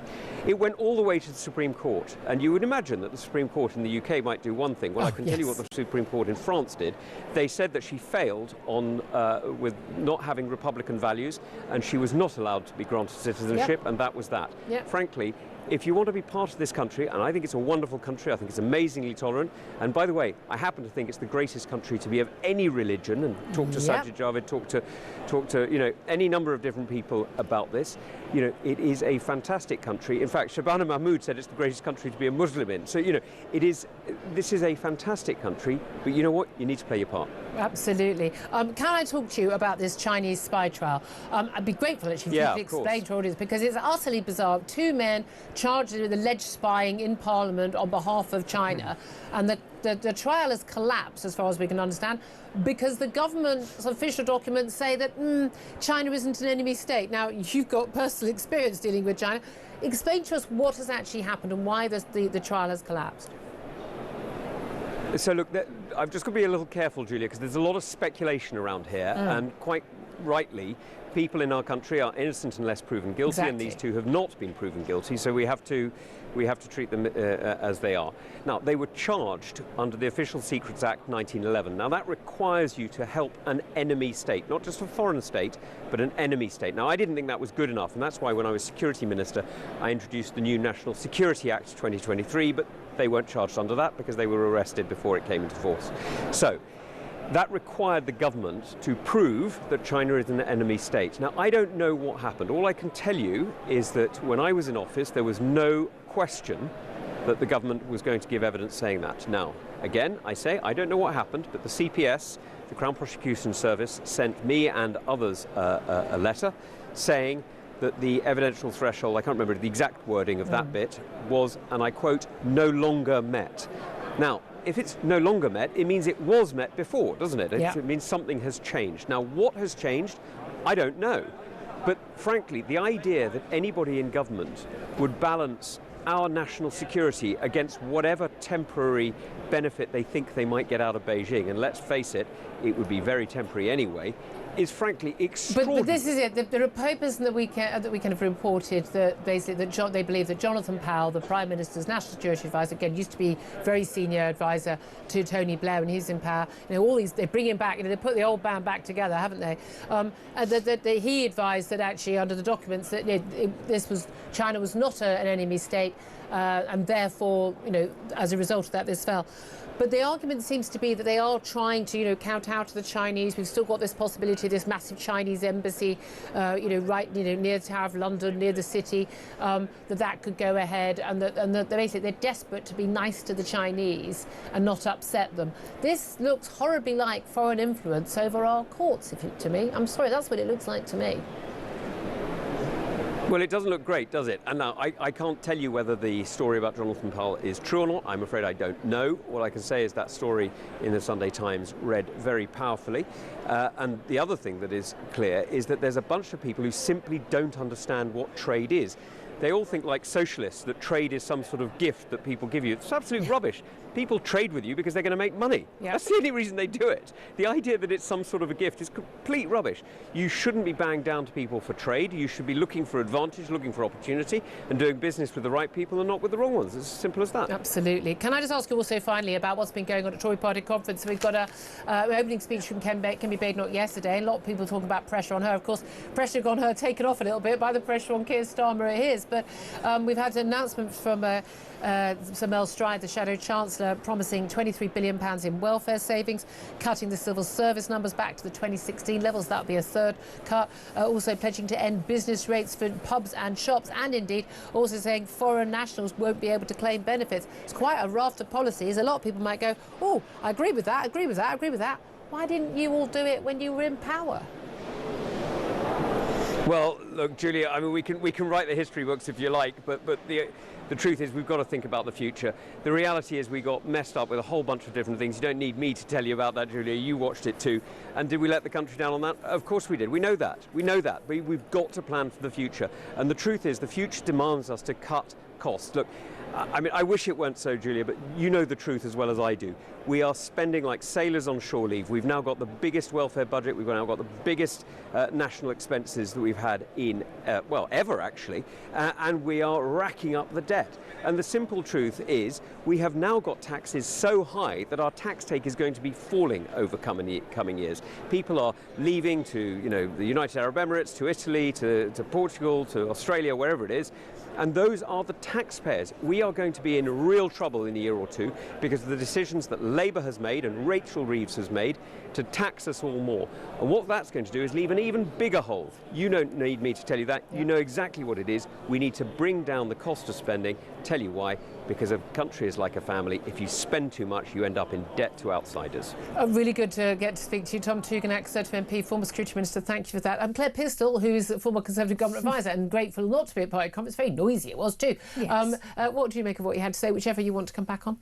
I think the China spy situation is really, really interesting. And I'm just amazed that this is still going on, that the spying in this way, it's so old school. This could well, have again, been I have to say alleged. We know that China is spying. These two men, it's an alleged case. Yes. It's something out of a John le Carré novel rather than sort of the cyber world that we live in. I find that quite interesting. No longer meets the evidential threshold. Yeah, again. Well, we're going to talk to Anthony Gleeson, who's a security intelligence expert, in the next half hour about that as well. Get to more of your calls as well. 0344 499 1000. Up next, it's Natasha Hausdorff, Legal Director at UK Lawyers for Israel. This is Talk.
Across the UK, on DAB+, on your smart speaker, on your smart TV, and on your side. This is Talk. Good morning, welcome back to the show. It's 11:36. I'm Julia Hartley-Brewer. Let's go straight to my next guest. Natasha Hausdorff is a barrister. She's also legal director at UK Lawyers for Israel. A very good morning to you. Good morning, Julia. Great to be with you. Thank you so much for joining us. Hopefully you'll find this a nicer place to be received than when you sort of go to places like the UN and others, indeed many universities, where we just see the most outrageous slurs that you have to try and counter. And you've done a fantastic job over the last 2 years to try and counter some of the madness and the slurs. I just want to ask, first of all, your reaction to the question today we're asking our audience about police getting powers, we're told by the Home Secretary Shabana Mahmood, to ban repeat protests after these, they call them pro-Palestinian rallies. They're anti-Israel and anti-Jewish rallies, and they're pro-Palestine, pro-Hamas, aren't they? But they went ahead despite that Manchester synagogue terror attack, despite the pleas from the Home Secretary and the Prime Minister and the police, and they still went ahead. What do you think of those powers? Do you think those are justified? Well, Julia, I've always been quite convinced by the well-made arguments that the police and the Home Secretary, in fact, have already existing powers that they should be making use of under the Public Order Act, under the Terrorism Act. And what we have seen over the last 2 years is a failure to properly grapple with the problem that we've been facing, and to make better use of those existing powers. And no more was this, I think, on display than a couple of days ago. I heard a very senior former police officer quibbling with politicians who were calling these repeated marches hate marches, and in fact suggesting that it was the politicians themselves that were at fault for using that term. And therein we have, I think, the real problem, which is not the existence of legislation, but the willingness to call out what we have been seeing on the streets, calls for intifada, calls for death. What does intifada mean? Because we've been told, we've even been told that the word jihad, the name of this terrorist last Thursday, Jihad al-Shami, we're told that, it's just a struggle. It's nothing provocative. Well, we just need to look at Arab media across the Middle East and what these terms are understood to be in that context. And it's high time, I think, that we take the people who are threatening not just Israel in this respect, but the West and our values and our way of life. We take them at their word. When they are calling for intifada, this is a reference to the waves of terrorism attacks, suicide bombings against innocent Israeli civilians. And when they are seeking to globalize that, that is exactly, of course, what we saw in Manchester last week. That is exactly what these calls indeed... Let's call it what it is. Globalised intifada means kill Jews anywhere. That's what it means.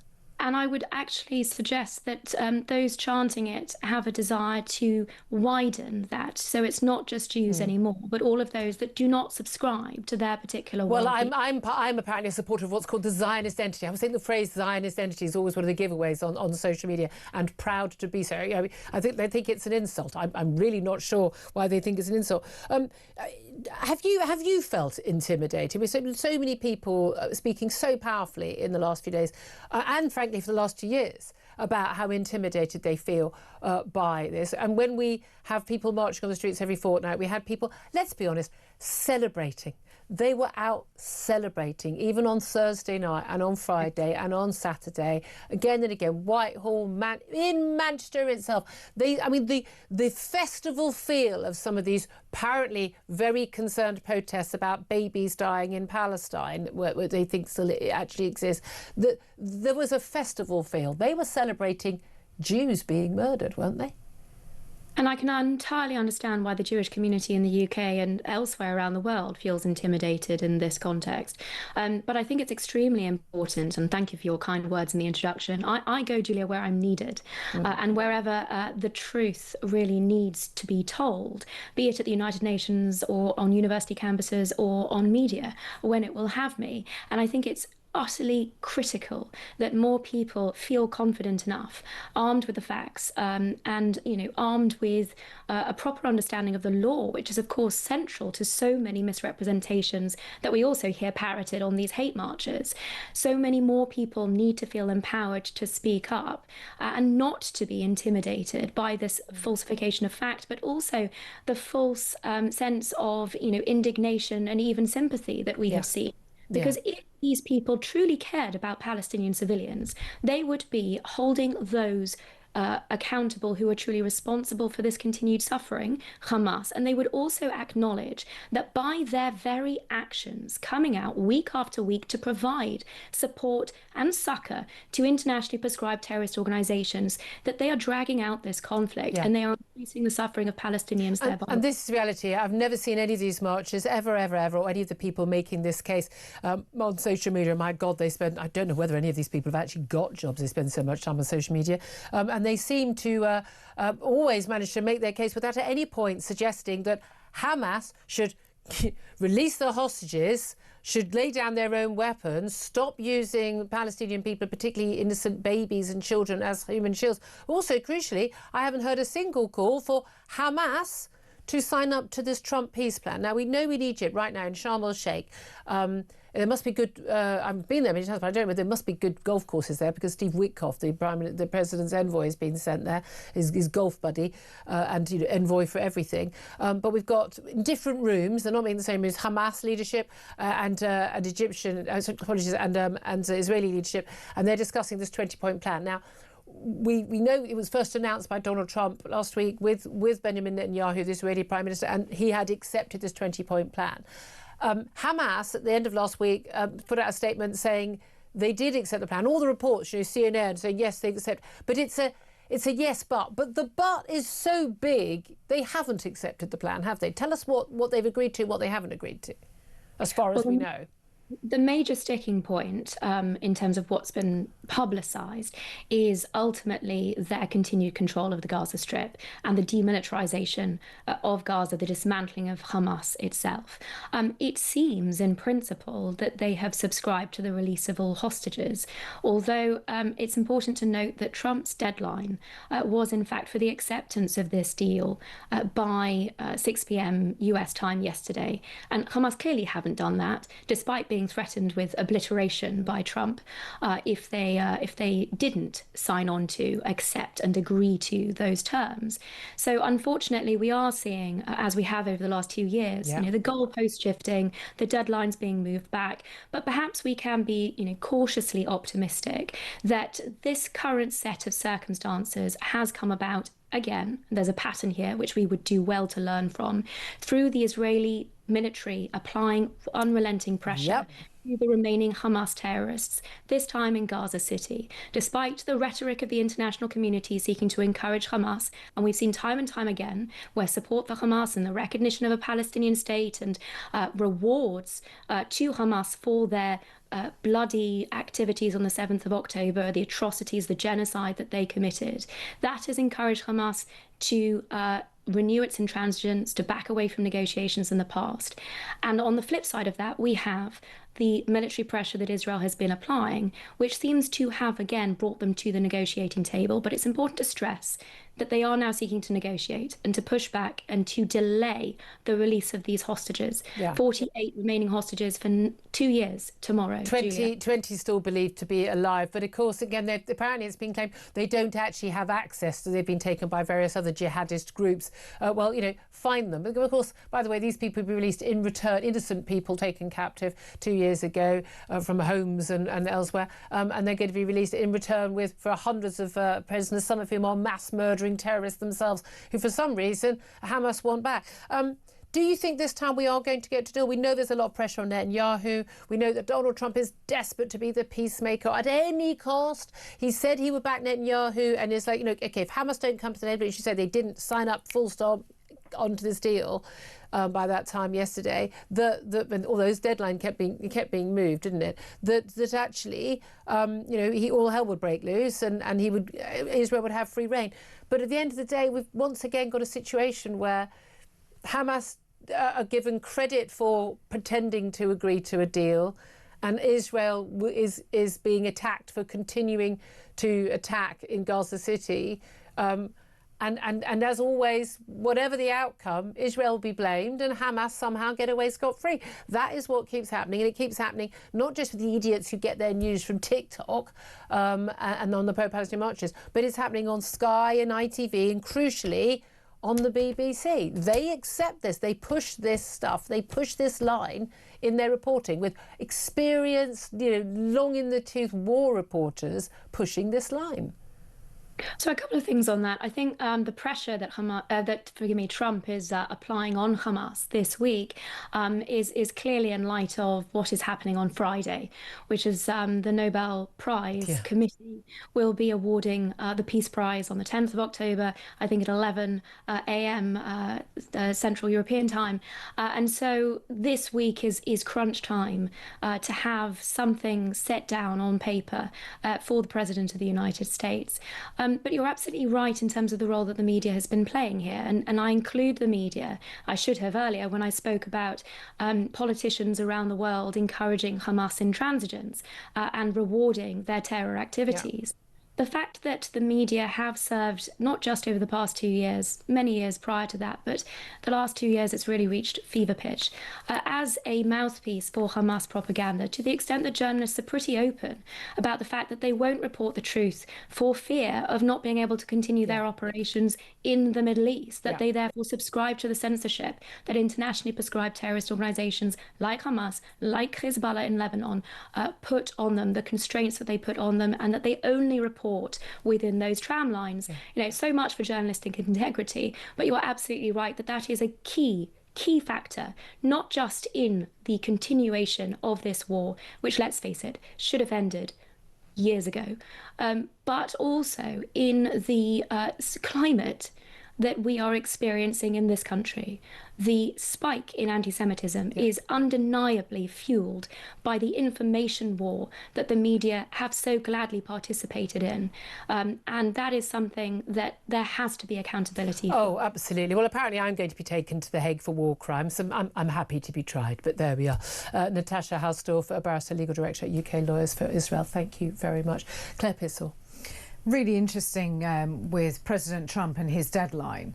When we've seen this previously, haven't we, that when Trump issues a deadline, it does move, it gets moved, but I think that we have to be really hopeful that this comes off. I mean, just for the sake of the hostages. Absolutely, for the sake of the hostages and their families, this has to happen. And then we'll see what happens. We'll take a quick break. Up next, and a talk to security intelligence expert Anthony Gleeson. This is Talk.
The marches should be banned, but unfortunately we have a Home Secretary who is a practicing Muslim herself, so she's not necessarily the most unbiased, but apart from that, these people should now be arrested. They should be courts set up overnight. Across the UK, on DAB+, on your smart speaker, on your smart TV, and on your side. This is Talk. Good morning, welcome back to the show. 11:52 is the time. Let's get straight to my next guest, Professor Anthony Gleeson. He's a security and intelligence expert and is here to join us now. Good morning to you, Professor Anthony Gleeson. Good morning, Julia. I want to talk to you first of all about this China spy case. We ended up talking to Tom Tugendhat in the last half hour as well because we had to move his time. But this Chinese spy case, I think a lot of people are sort of, what's this all about? It's the front page of the papers occasionally. It was a case that never came to trial. We've got two men allegedly accused of spying for China. Of course, they're not coming to trial. You're innocent until proven guilty in this country. But we understand that that this trial has collapsed, and the claim seems to be at the deliberate behest of the government. That seems to be the claim in the Sunday papers. What do you believe has actually happened? What do we know has happened? Well, there's a legalistic way of looking at this, which is the differences in the Official Secrets Act that existed before the National Intelligence Act of 2023. Yeah. So in the Official Secrets Act, you have to be caught with intelligence that could be useful to an enemy, not the enemy, but an enemy.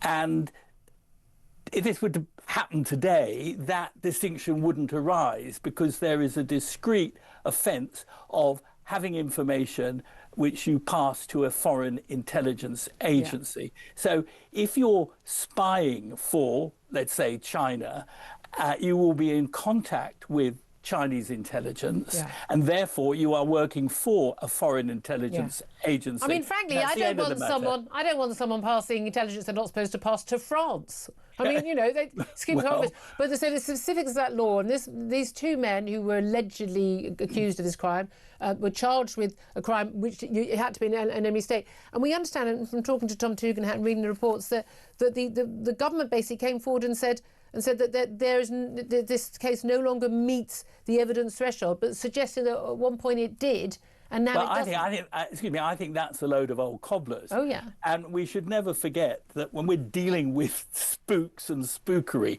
we're dealing with a wilderness of mirrors. Right. We're in the territory of "in my father's house there are many mansions." So my take on this is, yes, there is reluctance in government to call China an enemy. Goodness knows why. I mean, everything that China has done in recent years, we think of the £500,000 they gave to Barry Gardiner, the Labour MP. We think of this was the Christine Lee affair. Now, she wasn't convicted of being a spy, but that showed clear Chinese interference. And the former head, the current head of MI6 and the current head of MI5 have both warned that China represents a real and present danger to the security of this country. I mean, it's a bit of a giveaway, isn't it? And we know, you know, they're making hostile noises about, of course, about Taiwan, also helping Russia in their war effort in Ukraine. Absolutely so. You know, so what do you have to do to be considered an enemy or a potential enemy? China is a really rich country. We do a lot of trade with them. We had the, you know, the Prime Minister sort of desperate to do a big trade deal with China. Again, as it was, I think, in terms of investment, I mean, it was absolute, you know, tuppence down the back of the sofa for both our economy and the Chinese economy. But China's basically bought up a lot of our universities, the funding they're throwing in, trying to buy up a lot of our MPs, spying on us, intimidating and even murdering, as Putin has done in Russia, Chinese dissidents in this country. I mean, again, what do they need to do? Why doesn't our government want to call them an enemy state? I think the answer is a political one, not an intelligence one.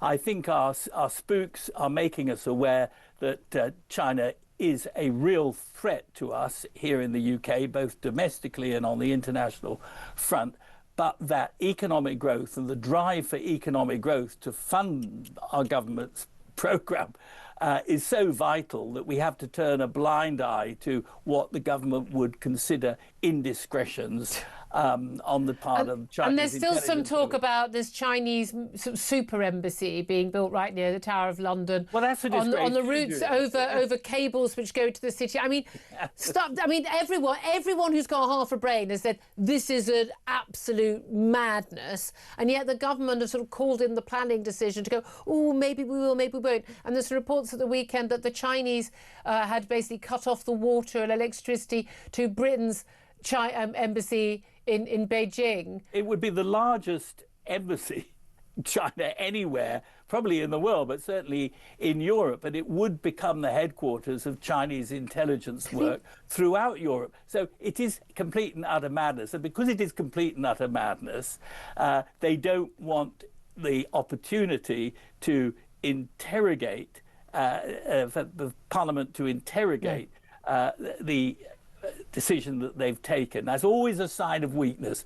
And to say that, well, officially China isn't an enemy under the 1911 Official Secrets Act, that's a real cop-out. No, but that's just semantics, isn't it? But this thing, what is it that I don't understand? Look, we've got a government that has, you know, sold out, you know, Diego Garcia military base, the Chagos Islands to Mauritius. I mean, utterly unnecessary under any international ruling whatsoever.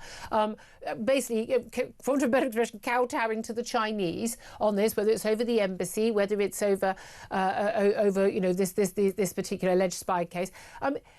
I don't understand why any national government... Yeah, I don't care whether I voted for a government or not. I like to think the Prime Minister, the Foreign Secretary, the Security, the Home Office Minister would put the safety of British people first, the security of our nation, and they're not doing that. The delivery of security is the primary duty of any government. Indeed, Margaret Thatcher, I think, was right when she said it is by far the most important duty of any government. All the stuff that follows, health, social services, disability benefits, they're all way down the list. So it has got to do this, and we all understand the government needs growth because otherwise it's going to go bankrupt. But not at the cost of selling our safety down the river. No, because just as in other discussions, we must never put security below liberty. When it comes to the economy, we must not put it above security.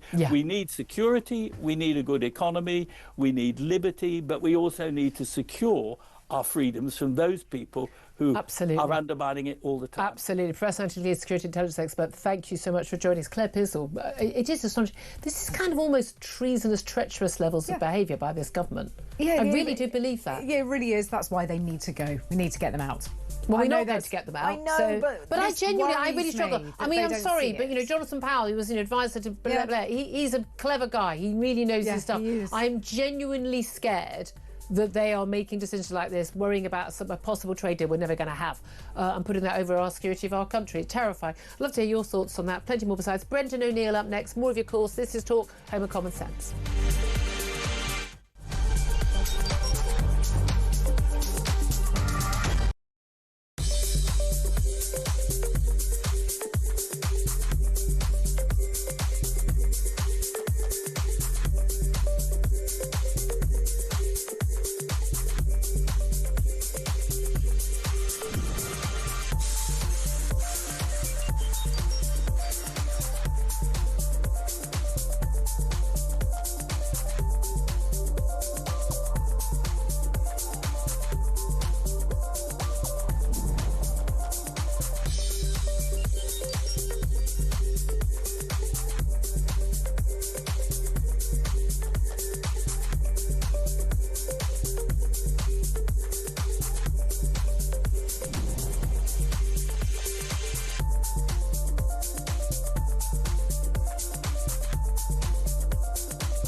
Across the UK, on DAB+, on your smart speaker, on your smart TV, and on your side. This is Talk.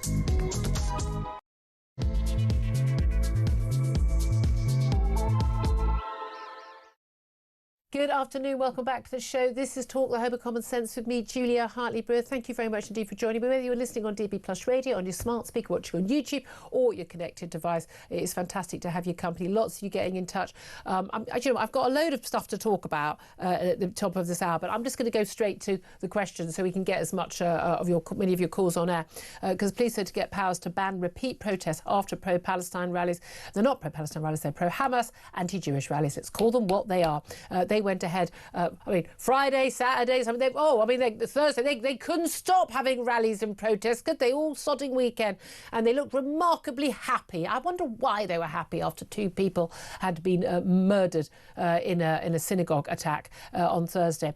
But they went ahead despite that synagogue attack. Should the protests be banned? Should they have been banned a long time ago? Should there be more powers given to the police, or have they got enough powers? They just need to use the powers they've already got. I'd love to hear your thoughts. Tell us what you think, because obviously we've got got a concern about, we have a right to protest, but do you have a right to, call for the annihilation of the Jewish people as you march down the street? I would suggest not.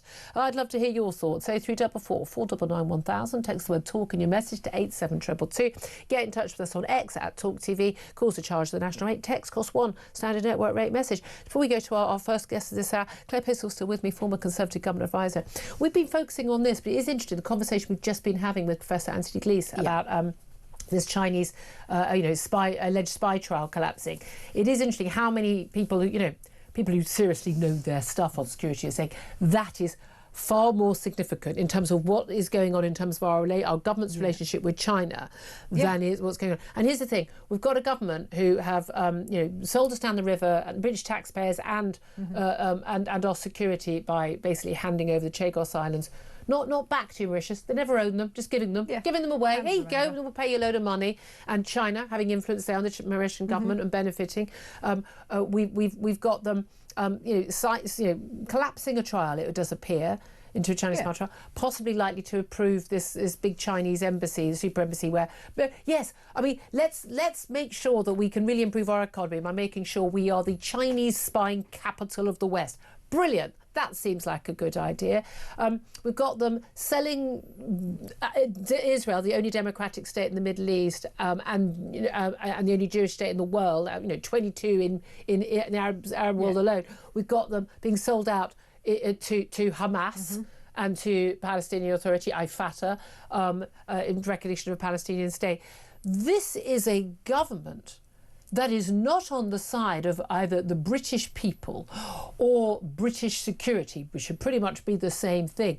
I am genuinely getting worried about what their thinking is, what their mindset is, and to who do they owe their allegiance? Because I don't think it is the British people. No, I don't think it is us, for a start. They are really scared of... They're scary. They're scary. They are scared of China. They are scared of offending them, which I don't understand. The fact is that the Chinese super embassy will make us the spy capital of the world. We've seen what happens when Hong Kong nationals speak out against the behaviour of the Chinese government. They disappear. One they even get being chased up. snatched into Chinese embassy grounds at one point. But also... and this was in the UK, so it's not just in China that this happens, or in Hong Kong. It happens here on UK turf. We shouldn't be allowing this, and we should be calling them out. But of course, Keir Starmer don't want to upset anybody. We want the investment, but I think that you have to go a little bit more hardline. Yeah, and we don't even call out, radical Islamic preachers. We know they're the biggest threat to us in this country in terms of the radicalism as the biggest terror threat. Most people on the watch list, the most number of deaths, most number of terror attacks. And again, but it's all attack on all faiths and all communities, community cohesion, don't look back in anger and all that nonsense.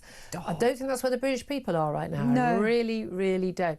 Right, well, look, let's go to my first guest in this hour. Brendan O'Neill, I'm delighted to say, joins us, chief political writer at Spiked Online. And Brendan, I mean, every now and then I think we do find we disagree on some things, and I'm quite relieved to find that we have some differing opinions, but you have been an absolute... trailblazer on this issue, calling an awful lot of the issues out in terms of the security of this country and particularly the Islamist threat, far before most commentators have done. All credit to you on that, but it's not very nice being proved right, is it? No, not at all. And, when I hear people saying the real problem in this country is the far right, or the real problem is middle-aged white men, that's what we hear from Gary Neville and people like that. I just want to give them a clap around the ear, because the fact of the matter is, of course, there's a problem with the far right. Of course, there's a problem with other forms of extremism, but radical Islam is the biggest threat that this country faces. I think 100 people now in the past 20 years have been killed in radical Islamist violent attacks. That's a really large number of people. That includes children as well, of course. We've got to take it more seriously, but we live under a political establishment that not only doesn't want to talk about radical Islam, it won't even say the I word. It never even says Islamist. They won't call... It's got nothing, no. It's got nothing to do with Islam, they'll say. I mean, they genuinely... It's not. I mean, it is a radical political ideology that has grown in recent decades, and there are, hundreds and hundreds and hundreds of millions of Muslims who live completely, peaceful, normal lives, are no threat to anybody, but pretend that there isn't this this radicalised, dangerous political ideological Islam, and that it's not massively influential across the Middle East and Africa is madness. I mean, it's head in sand stuff. Complete madness and complete moral cowardice, just a real institutionalized cowardice where they can't even name the problem that we face, far less come up with solutions for tackling it. I remember after the Manchester Arena bombing in 2017, no one would say the word Islamist, never mind Islam, no one would say Islamist, and it was obviously an Islamist attack. I remember Andy Burnham back then said there's no room in our city for extremists, and there is. And Morrissey at the time said, an extremist what? Was it an extremist cat? You know, what are we talking about here? And he wrote a song also about how, you know, I'm absolutely nonsense, and the idiots say, or something, you know, don't look back in anger. You know, I'm absolutely going to look back in anger. I remember saying that on air on this very station that very day. I will absolutely be angry about it. It is extraordinary, isn't it? Look, we've found out more and more and more about this killer. Thankfully dead himself. Hooray! Let's celebrate. You should sometimes celebrate some people being dead. It's a good thing. Jihad al-Shami will no longer be able to be a threat to people. Syrian-born himself, brought to this country, was very young, came with his parents, became a British citizen. He had followed a hate preacher who called Jews animals. He had been massively radicalised online. He'd been very open to many people about his radicalisation. He had made death threats to the local MP. It was reported to the police. Police didn't even bother interviewing him. He was out on bail for an alleged rape. I mean, the clues were there, and yet not on a watch list, not interviewed by the police. I mean, even the fact that his father, who had come here and been, you know, presumably had British nationality and still here, Faraj al-Shami, working in the NHS, he had publicly, openly on his social media praised the October 7th attackers as heroic. I mean, it's not like people are even plotting secretly, quietly in their bedrooms. They're open and blatant about it, whether it's on social media, whether it's on the streets at these marches. And we're told that we're a tolerant society, but we shouldn't be tolerant of intolerance, should we? We certainly should not be tolerant of any Islamist plotting or anti-Semitism or any form of hatred that can lead to violence. And that's exactly what we had in this story that we've seen in over the past few days. You know, some people are still saying we can't be sure what his motive was. I mean, his name is Jihad, and he went to a synagogue to commit an extraordinary act of violence. I think we can be pretty clear. On the holiest day in the Jewish calendar. I mean, there were clues, Brendan. There were clues. There were clues. This was an act of radical Islamist anti-Semitic terrorism. But you know, Julia, you make a really important point, which is that a lot of this stuff is happening out in the open. It's right out there. And the reason that can happen is because there has been the slow burn of anti-Semitism in this country for the past 2 years. We've seen synagogues being graffitied. We've seen a Jewish girl had a bottle thrown at her in Stamford Hill. Jewish kids at the Jewish Free School in London were told to take off their blazers on the way to and from school so no one would know they were Jews. There's been a spike in anti-Semitic attacks. It's gone on, and some of us, including you, begged officialdom to take this more seriously, begged the opinion forming classes to talk about it more, and too many of them turned a blind eye. And then the end result is this horrific act we saw in Manchester. And that's the thing, that is the end result. It was always going to happen. I wrote a piece to The Sun. I know I've read some pieces you've written as well. You know, I don't know why Prime Minister was saying he was shocked. You know, I wasn't shocked. Everyone knew it was a question of when and not if. But this is the thing. When you've got people like even, you know, cabinet ministers, you know, like David Lammy talking about genocide in Israel, when you've got the lies that are on the BBC, Sky and ITV, but I hold BBC particularly to account because we have to pay their wages and because they are such a trusted international broadcaster that when they say things, it comes with more weight and gives succor to everyone else. When they push let's face it, the Palestinian agenda over and above the facts and report the war in Gaza as if it's some uniquely horrific experience, when they know it's not. It's war, and in fact that the ratio of civilian deaths to combatant deaths is actually one of the lowest ever. I mean, I know has been a war with a lower death rate of civilians compared to those who are armed, and they know all this, and they repeat Hamas talking points. They play their videos and they play along with it. They create an environment in this country and across Europe and in America, on campuses, on the streets, everywhere, where it becomes acceptable to be angry at the people who support an Israeli state, a Jewish state, because they're the nasty genocidal baby killers who are starving people en masse. And one of the things shouted by Jihad al-Shami when we were trying to get into the synagogue in Manchester, and these brave souls were holding the door against him, was this is for the children, this is the babies. Now, how much responsibility do government ministers like David Lammy, who frankly the booing and jeering of him when he went to a vigil was absolutely well deserved. How much do the BBC, the ministers and all of those who have played along with Hamas propaganda for the last 2 years, how much responsibility do they have for this?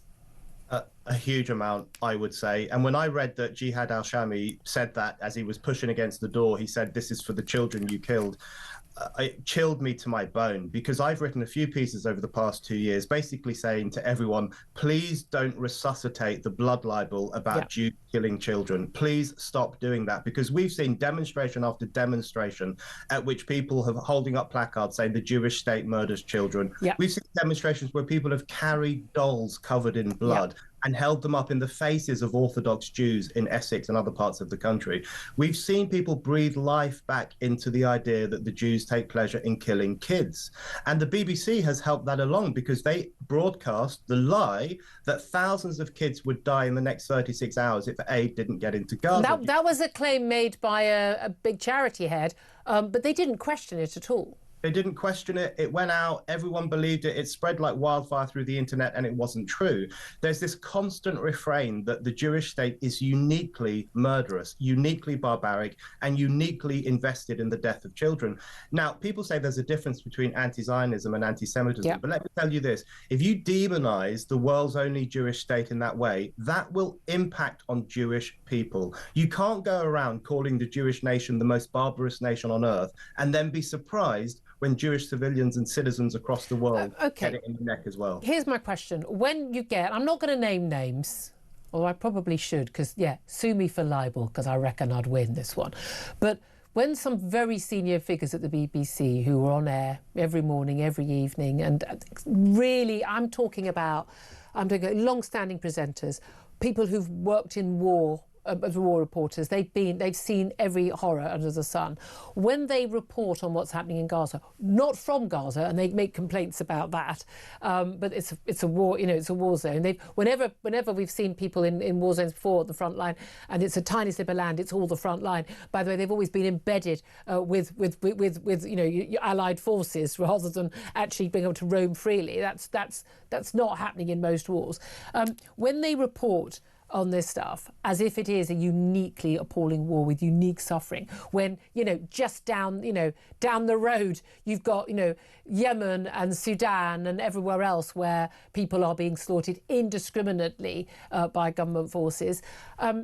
When they do that, do you think they know that they're lying, or do you think they are now so caught up in that the virtue signalling, flag waving, middle class lefty viewpoint that they don't even realise that they are just repeating Hamas propaganda? Because I don't believe that they think what they're saying is true. I don't believe that people who've been war reporters for 20 years or however long don't know the realities on the ground.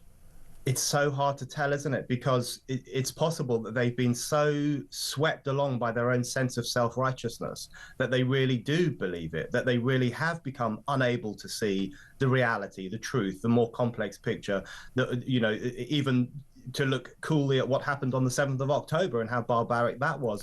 Were women raped? I mean, God, we haven't got a video of the actual women being raped, they claim. I think there actually are videos of that, which Hamas put out themselves, but there we are. But we have a questioning of things that are so obviously that did happen. It's terrifying. Yeah. And, the BBC, if you look at the BBC, for example, I'm not a dyed-in-the-wool BBC basher. I think it does some good stuff, and I think it does some rubbish stuff. But what it's done in relation to Israel-Gaza is unforgivable, because what it has done, it has pumped into the homes of this country every night for 2 years the following two messages. Firstly, this is the only war on earth. It's the only one you should think about. Nothing else is happening. Don't look at anything else. And the second thing it has said is that this is the worst war ever. It is uniquely barbarous. Children are dying left, right, and centre. It's an absolute disgrace. It's given that dishonest message, that skewed message to people across the UK every night for 2 years. That is an unforgivable disavowal of its responsibility to tell the truth, and it hasn't told the truth. That's the thing, isn't it? What do you make of this bid to ban repeated protests by, the pro-Hamas crew, which is what they are?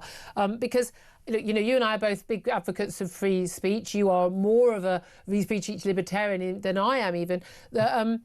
I for a good year defended the right of these protests to go ahead, but it's more and more become obvious to me, even during that first year after October the 7th, the fact that the first march was organised while the massacre in Israel was still taking place. But mothers were clutching their children being burnt to death in their kibbutz homes while they would go, oh, can we have a march? Because we're worried about Gaza. And I had no idea if soldiers had even set foot into Gaza at that point. But they carried on. The anti-Semitic, as you said, that the placards, the chants, globalise the Intifada, from the rivers to the sea. That means both of those mean kill Jews and annihilate Israel. Should they be banned, or do the police have enough powers already to be banned, or should they bring in more laws? Where do you stand on all of that? I'm not in favour of banning them, and it kind of sticks in my throat to say that because I think they are obscene and obnoxious, and I think we have to be honest. I think they are anti-Semitic marches. Yep, that's what they are. And you know what? I think it's dawning on more people that that's the reality.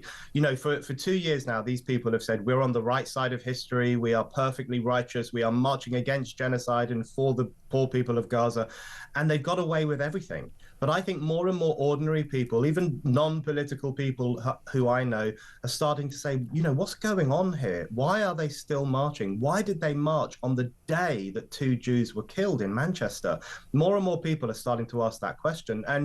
But the reason I'm not in favour of banning them is just because I think that would give the state too much power. And if it has the power to ban repeat protests, we know what it will go for next. It will go for pink ladies standing outside migrant hotels. It will go for those who are protesting against causes that the government is really scared about, like the question of migration and so on. So I'm worried about state overreach as a solution. But here's the thing, though. I mean, we know we've seen two-tier justice, two-tier policing. We've seen an awful lot of that in the last couple of years. There's no doubt at all in my mind that if there was the same level of criminality and arrests and outrageous racist slurs that were being held up on banners and behaviour of the people, and it was on the Tommy Robinson, Night of the Kingdom style march, that would definitely be banned. We know that the PM office already has the powers to ban marches. We know that 13 marches were banned over a 7-year period up to 2015. 10 of those 13 were EDL and other far-right marches. So we know they can do it if they want, if they believe there is going to be, breaches of the peace, public order and all of that.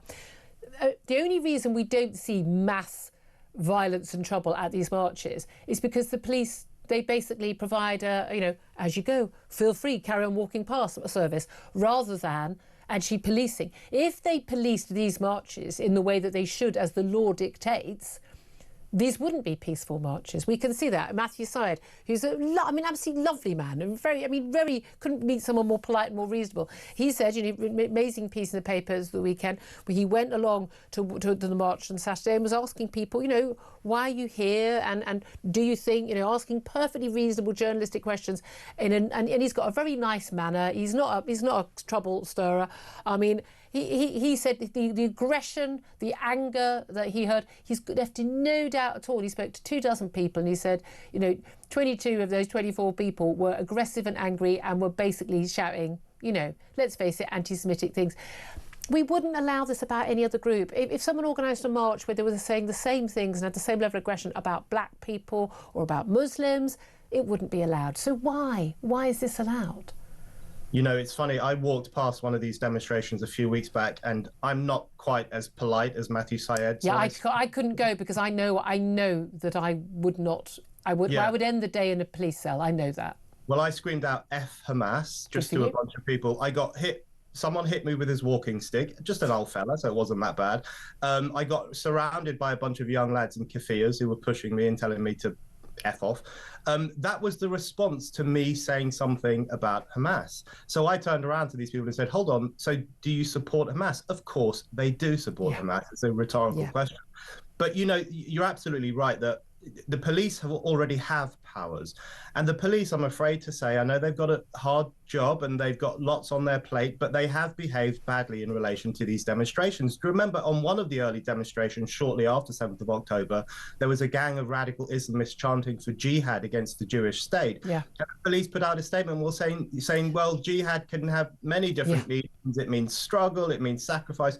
They made excuses for incitement to violence rather than policing it. So I do think they already have powers to stop a breach of the peace, to stop people inciting violence, but they haven't used those powers on these marches, and that's what worries me most. As is always the case, actually, when any government, and the Tories and Labour, they're just as bad as each other, let's bring in more powers. Nearly always it's a case of the powers they've already got not being used. Can I ask you just finally about Gary Neville?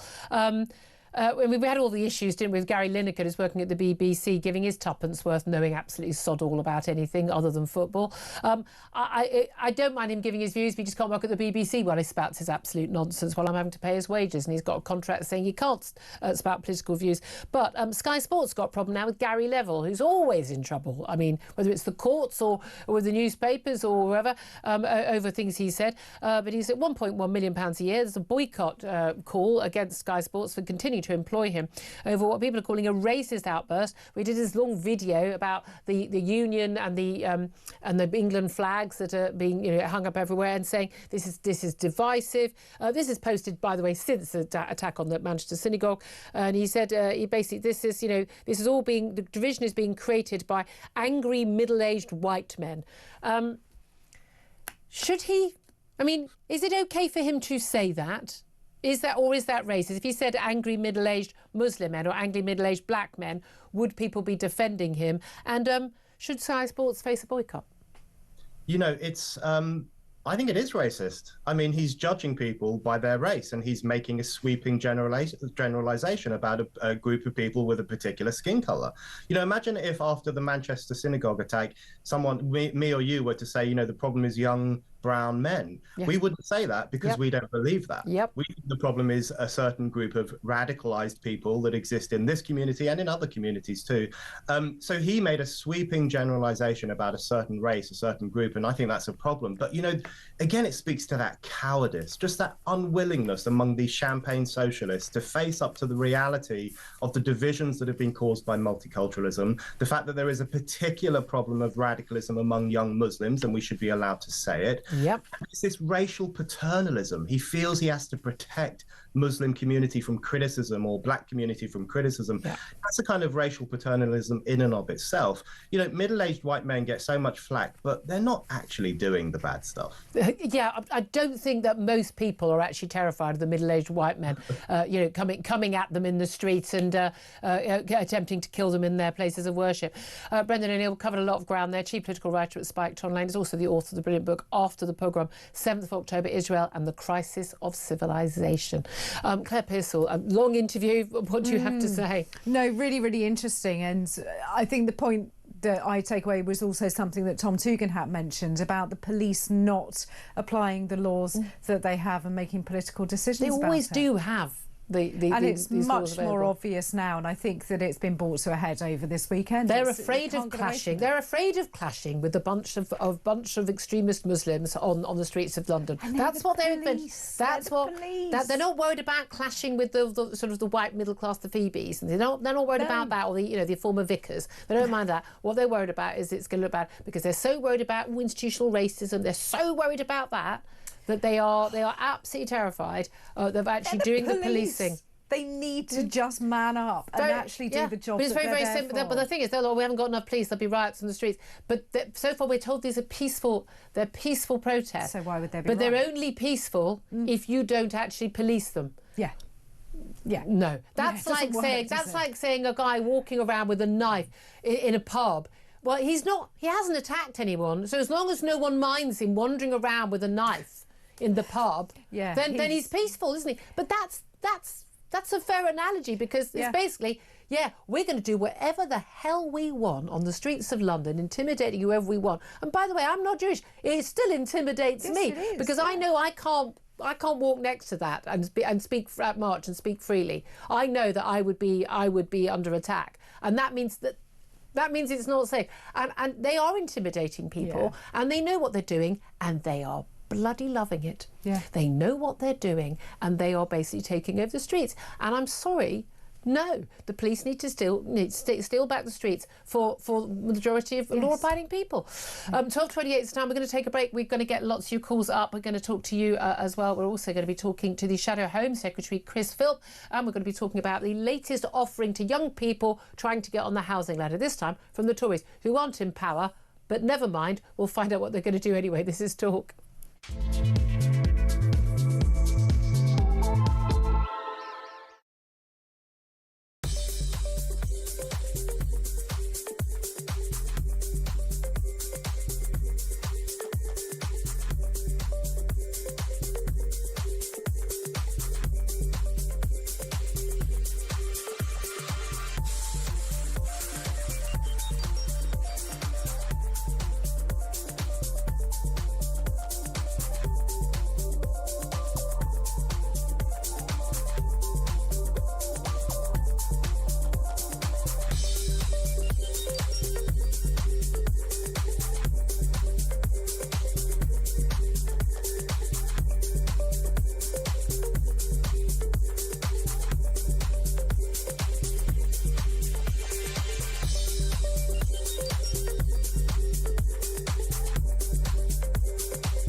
They've always been hate marches.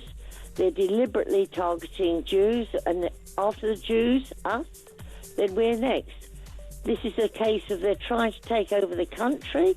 These people should now, the marches should be banned, but unfortunately we have a Home Secretary who is a practicing Muslim herself, so she's not necessarily the most unbiased, but apart from that, these people should now be arrested. They should be caught, set up overnight.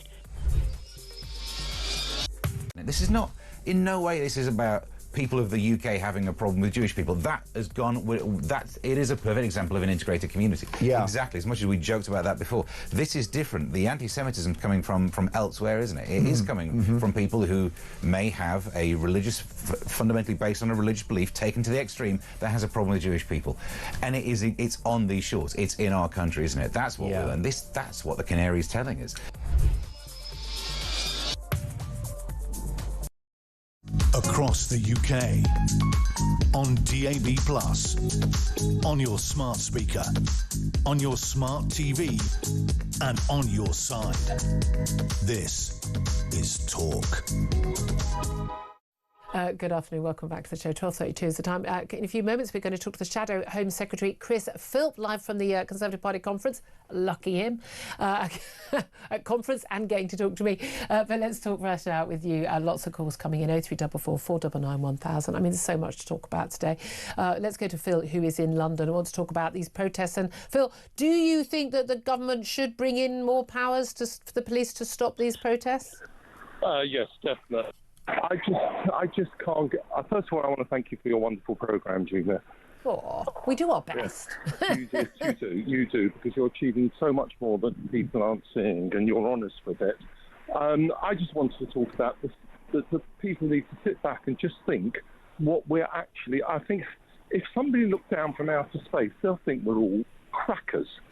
We are negotiating now dead bodies for murderers. That's what that's the Hamas peace plan. Can I ask, can you talk a little bit closer to your phone just so I can hear you a little bit better? Yeah. But that's the thing. That's the peace plan. Is basically 20 live hostages, 28 believed to be dead hostages, and then return for hundreds of people in prison in Israel, including some people responsible for outrageous terrorist murderous attacks. Yeah. And there are so many things I could talk to you about, but that sort of just sums up the mindset of what's gone on the last 2 years. I mean, what world are we living in where we're talking about wanting dead bodies back to so their loved ones can bury them? And that's what it's down to. And there is so much more. But here's the thing. It's not even people taking a, well, on the one hand, on the other hand issue when it comes to Israel and Hamas. It's Israel is a genocidal country that is waging an unnecessary war, killing civilians, not just wantonly but deliberately, and mass starvation and famine. I mean, it doesn't matter how many facts come out, people will not accept them. And Hamas gets to put out their propaganda. It's all over the BBC, ITV, Sky, half the newspapers, and is being preached on the streets of our capital city and everywhere else in the last few days as well. How do you think that happened, Phil? Because I thought we were better than that. Unfortunately, it is pure. And loads of people won't agree, but it is pure anti-Semitism. It is simply down to that. It has to be. I mean, I can't talk about the BBC because that is so bad, and I won't mention his name, but you know the editor was in Israel during the time of 2007. Now he's the independent editor, and now the senior editor, and has been promoted. And what he did was just horrendous. 4 weeks after the 3 or 4 weeks, you had the Alfita Hospital, however you pronounce it, and then there was the bomb in the car park. I mean, in 30 seconds, he reported that Israel was there, and it was a misfire.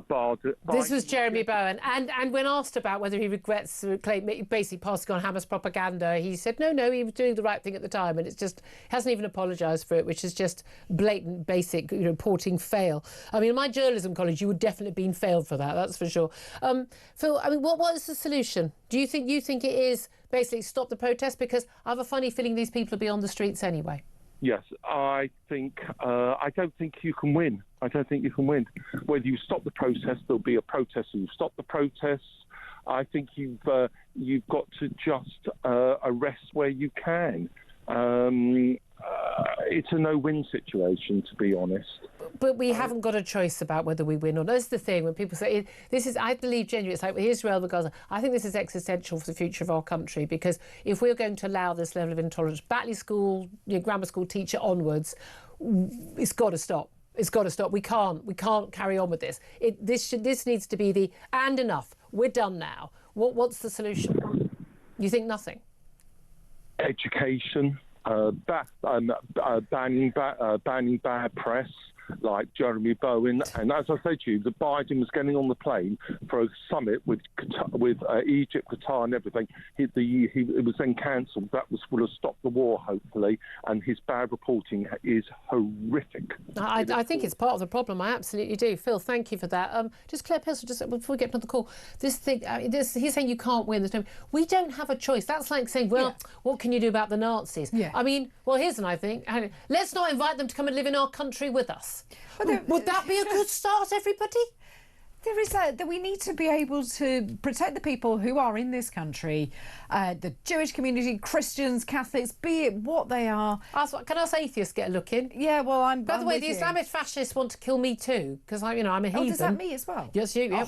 Awesome. We're all done for, vote. Excellent, but the police need to be just using the powers that they have. The country needs to be protecting its borders properly, and we need to be getting rid of people who shouldn't be here. And I think people who are here who hold jihadist views, and I'm afraid, unfortunately, it's not. Of course, it's not the majority of Muslims living in this country. The vast majority, absolutely not, getting on with their daily lives, same as everyone else. Yeah. But there is a very, very large minority, particularly among younger people, who do hold those views.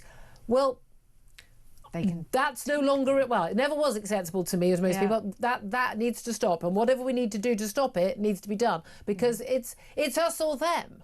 I mean, it's how many different terror attacks? We don't even get to hear about all the terror attacks that are thwarted. Okay, no, and how many? I suppose lone wolves and not lone wolves. I mean, who knows? But 6 people are still under arrest, aren't they, in relation to this attack on the Manchester synagogue? Let's go to Ashley, who's also in London. Actually, very London-based calls this afternoon. Ashley's in London. What do you want to say? Afternoon. I was going to say, just Gary Neville, I'm a United supporter, so it absolutely breaks me to see, as a Jewish guy, and listen to him, that after such a terrible attack, the only thing he can do is try and justify by saying that it is us white people who angry middle-aged white men. Which I'm one of those as well, by the way. I accept that. I'm angry and I'm middle-aged, but I'm not anyway influencing these people. But to turn around and try and justify that when someone's just lost someone, when the guy's name is Jihad, it's very clear what community, and that doesn't mean the whole community are responsible. However, you've got the BBC that are turning around and saying, I think 3 days later they said, we now feel it could be a Islamic attack. I mean, you're thinking, really? Shocker. But which and for him to put the blame on that makes us feel like, well, hold on a minute, that's not what's happening. And how can you disrespect us so much? And also the general public. I mean, I'm just amazed they didn't just say he had mental health problems. Genuinely. I mean, how many times have we heard that? So these people going around beheading people in France and Germany as well. No, mental health problems, are they? Or are they jihadist lunatics? They actually said that, his father doesn't want, basically wants to be left to wants the family left in their privacy, which I understand that under normal circumstances. But if you look at the background of this chap and you look at his father and what his father says, is it no doubt that his father has to take some accountability? His father celebrated the October the 7th massacre. He celebrated the people who carried it out as heroes. He's not getting it from a white, angry, middle-aged man. He may be getting it from an angry father of his who is of whatever belief he is. Absolutely. Ashley, thank you very much indeed for that. And Claire, this is the thing, isn't it? Look, I think the British public have gone on a journey, and I think we are dragging, kicking and screaming our politicians with along behind us. Nigel Farage, first to the gate by a long way in terms of tackling this issue, and then the Tories, Labour, and they're getting there. They get slowly and surely getting there. Whether they actually carry through anything, but at the end of the day, we don't want people coming to this country who wish us ill. We don't want people who are already in this country who've come here who wish us ill to be allowed to stay here. We don't want people who are illegal. We want people who commit a crime. We don't want people who support jihad. We don't want them on the streets intimidating other people. These are such basic requirements from a law-abiding majority. This is not intolerance. And we say we're a tolerant country. No, but when you tolerate intolerance, you become an intolerant country. Yeah, you do. And I just think that the government should never have allowed these the protest marches to go on for 2 years with blatant anti-Semitism. Or you allow them to go ahead, but then you go in and you arrest. You get the riot police out saying, let's have a riot on the street, shall we? Let's show them for what they are. But that was always my point, that you should go after the organisers as well as those people who are breaking the law, because if you then make examples of them, do you know what? Perhaps the behaviour will be better, and perhaps those marches won't happen. I'd like to know whether people are who are the radicalised. I'd rather have them behind bars. I'd rather have them behind bars. No, but I'd rather have them. A lot of the people. I'd rather just have them not in the country, frankly. But there we are. 12:41 is the time. We're going to take a quick break. Up next, going to talk to the Shadow Home Secretary Chris Philp. This is Talk.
across the UK, on DAB+, on your smart speaker, on your smart TV, and on your side.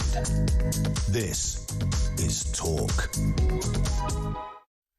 Good afternoon, welcome back to the show. 12:44 is the time. We're just waiting for the Shadow Home Secretary, Chris Philp. Everyone runs late at party conference, don't they? Let's go straight to my next guest then, property expert, political commentator, and of course you'll know him well here on Talk. Russell Quirk joins us. Very, very good afternoon to you, Russell. Afternoon, how are you? Very well indeed, lovely to see you. Let's talk about something rather more cheery than most of the conversations we've had today. Let's have a talk about this Tory party announcement about yet more help, because we've had loads of schemes over the years to help young people get on the housing ladder. What does that actually involve? Yeah, so in the past we've seen a thing called Help to Buy, haven't we, which is this kind of incentive, this taxpayer subsidy that has gone to not just first-time buyers in the past, but general buyers to try and incentivise them to buy often new-build properties. So this is from Mel Stride, obviously part of His Majesty's opposition, who, and this might seem a bit gimmicky, Julia, had incentivised, big inverted commas, incentivised potential first-time buyers in the future by saying you can allocate your national insurance payments to a deposit on a home. Now, apart from the fact that this is very, very gimmicky, the problem with this, it's clearly something that the Conservatives have kind of, grabbed out the bottom of the kind of policy drawer, given that conference is ongoing, desperate to try and appeal to voters, and particularly young voters, because, of course, the average first-time buyer is kind of less than 34 years old. Yeah. The problem with this is, apart from it being a gimmick, is, of course, it's going to cost money. It's going to cost all taxpayers a total of about £2.8 billion. And I think we have to question, don't we, why should people that aren't first-time buyers subsidise first-time buyers earning 30 or 40? But also, they said they wanted, I think they wanted like cut. They say they're going to fund this with like £23 billion cut in the benefits bill. But again, the whole point of this, we need to make cuts to get people off, the public payroll generally, and not, if you can afford to look after yourself, you don't get any money from other taxpayers. But it seems to me they're saying it's going to reward for work. Well, the reward for work is pay. And having a future and having a point to your life. That's the reward for work. I don't know why, but also again, like Help to Buy, all this does is make it try and get it easier for people who already are on the way on the housing ladder to get on it a bit sooner and to we get. know that this, like a lot of initiatives from the Conservatives particularly, is demand led, so it's helping. Exactly, that's what I was going to say. The one thing, if you want young people to be able to get on the housing ladder, you need to build more houses. Now this government, as you and I have rehearsed many times. I mean, this government has said they're going to build 1.5 million. They won't. The last government said they were going to do 250,000 a year. Julia, they didn't. Let me tell you how adrift this government is. They built half the targeted amount in the first 12 months of their tenure. Yeah. So only about 170,000 new homes were built by the Labour government in their first 12 months. They are way off. I will eat my entire wardrobe of clothes if this government manages to build. It's not going to happen. It's not going to happen. And again, as you say, it's another gimmick. Russell Quirk, we'll have to leave it there. Chris Philp is on the other line. We're going to take a quick break. Russell Quirk there. Thank you very much indeed. Let's take a quick break.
37% of Pakistanis in this country have first cousin marriage, compared to 1% everywhere else. Right.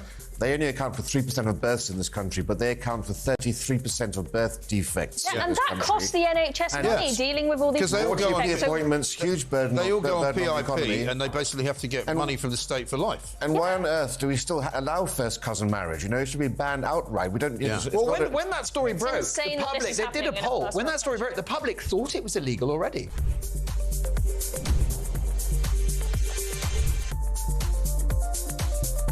They've always been hate marches.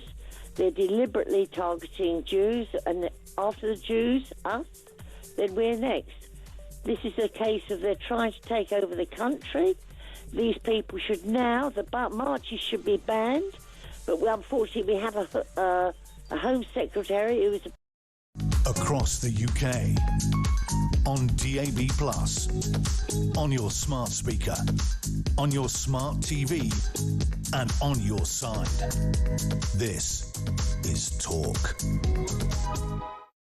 This is Talk, the Home of Common Sense. Time is 12:50. Let's go straight to the Conservative Party conference in Manchester right now, to the Shadow Home Secretary, Chris Philp MP. Good afternoon to you, Chris. Good afternoon, Julia. How are you? Very well. Thank you very much for joining us. Can I ask you, first question, let's go straight to it.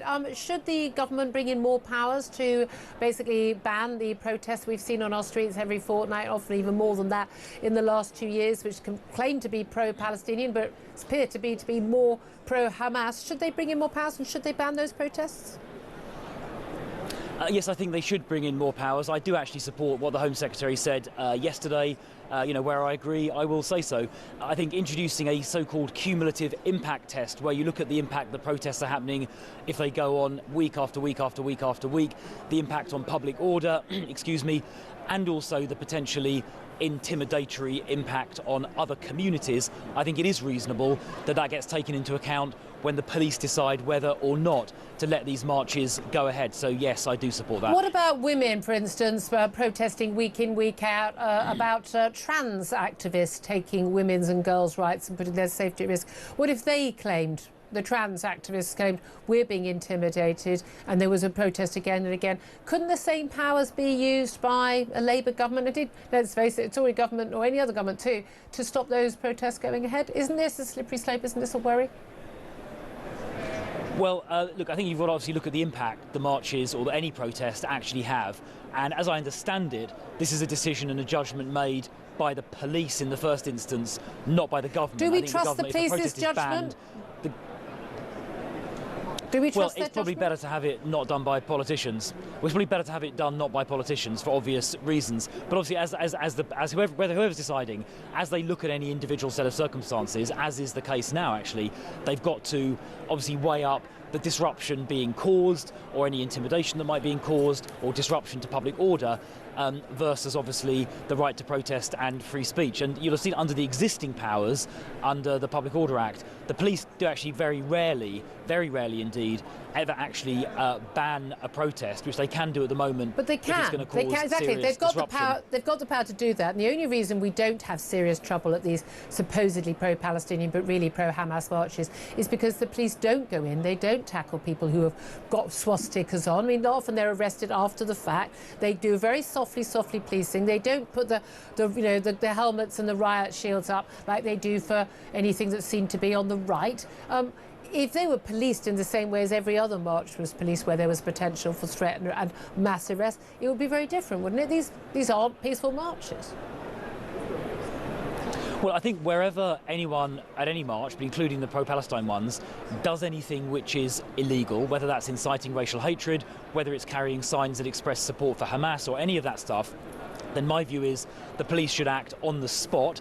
And I've repeatedly made that point to the Metropolitan Police. I don't think it's good enough to say, oh, we'll wait and deal with it later based on CCTV footage. I think they should take action right away. And if at any point they hold back, because they're worried about the reaction by the wider crowd. I think that is completely wrong. The police should not be backing off because they're worried about some kind of backlash from the crowd in front of them. But we know they do. Can I ask you about a Tory policy that's been announced involving deportations? Bit of an arms race going on with the Reform Party, trailed by the Labour Party as well, in terms of how many people can we deport a year. Your party leader, Kemi Badenoch, facing a lot of pressure over her leadership. She's saying 150,000 a year. Would that include, and should that include, the father of the Manchester synagogue attacker? That's Jihad al-Shami is the attacker, named Jihad by his father, who was Syrian-born.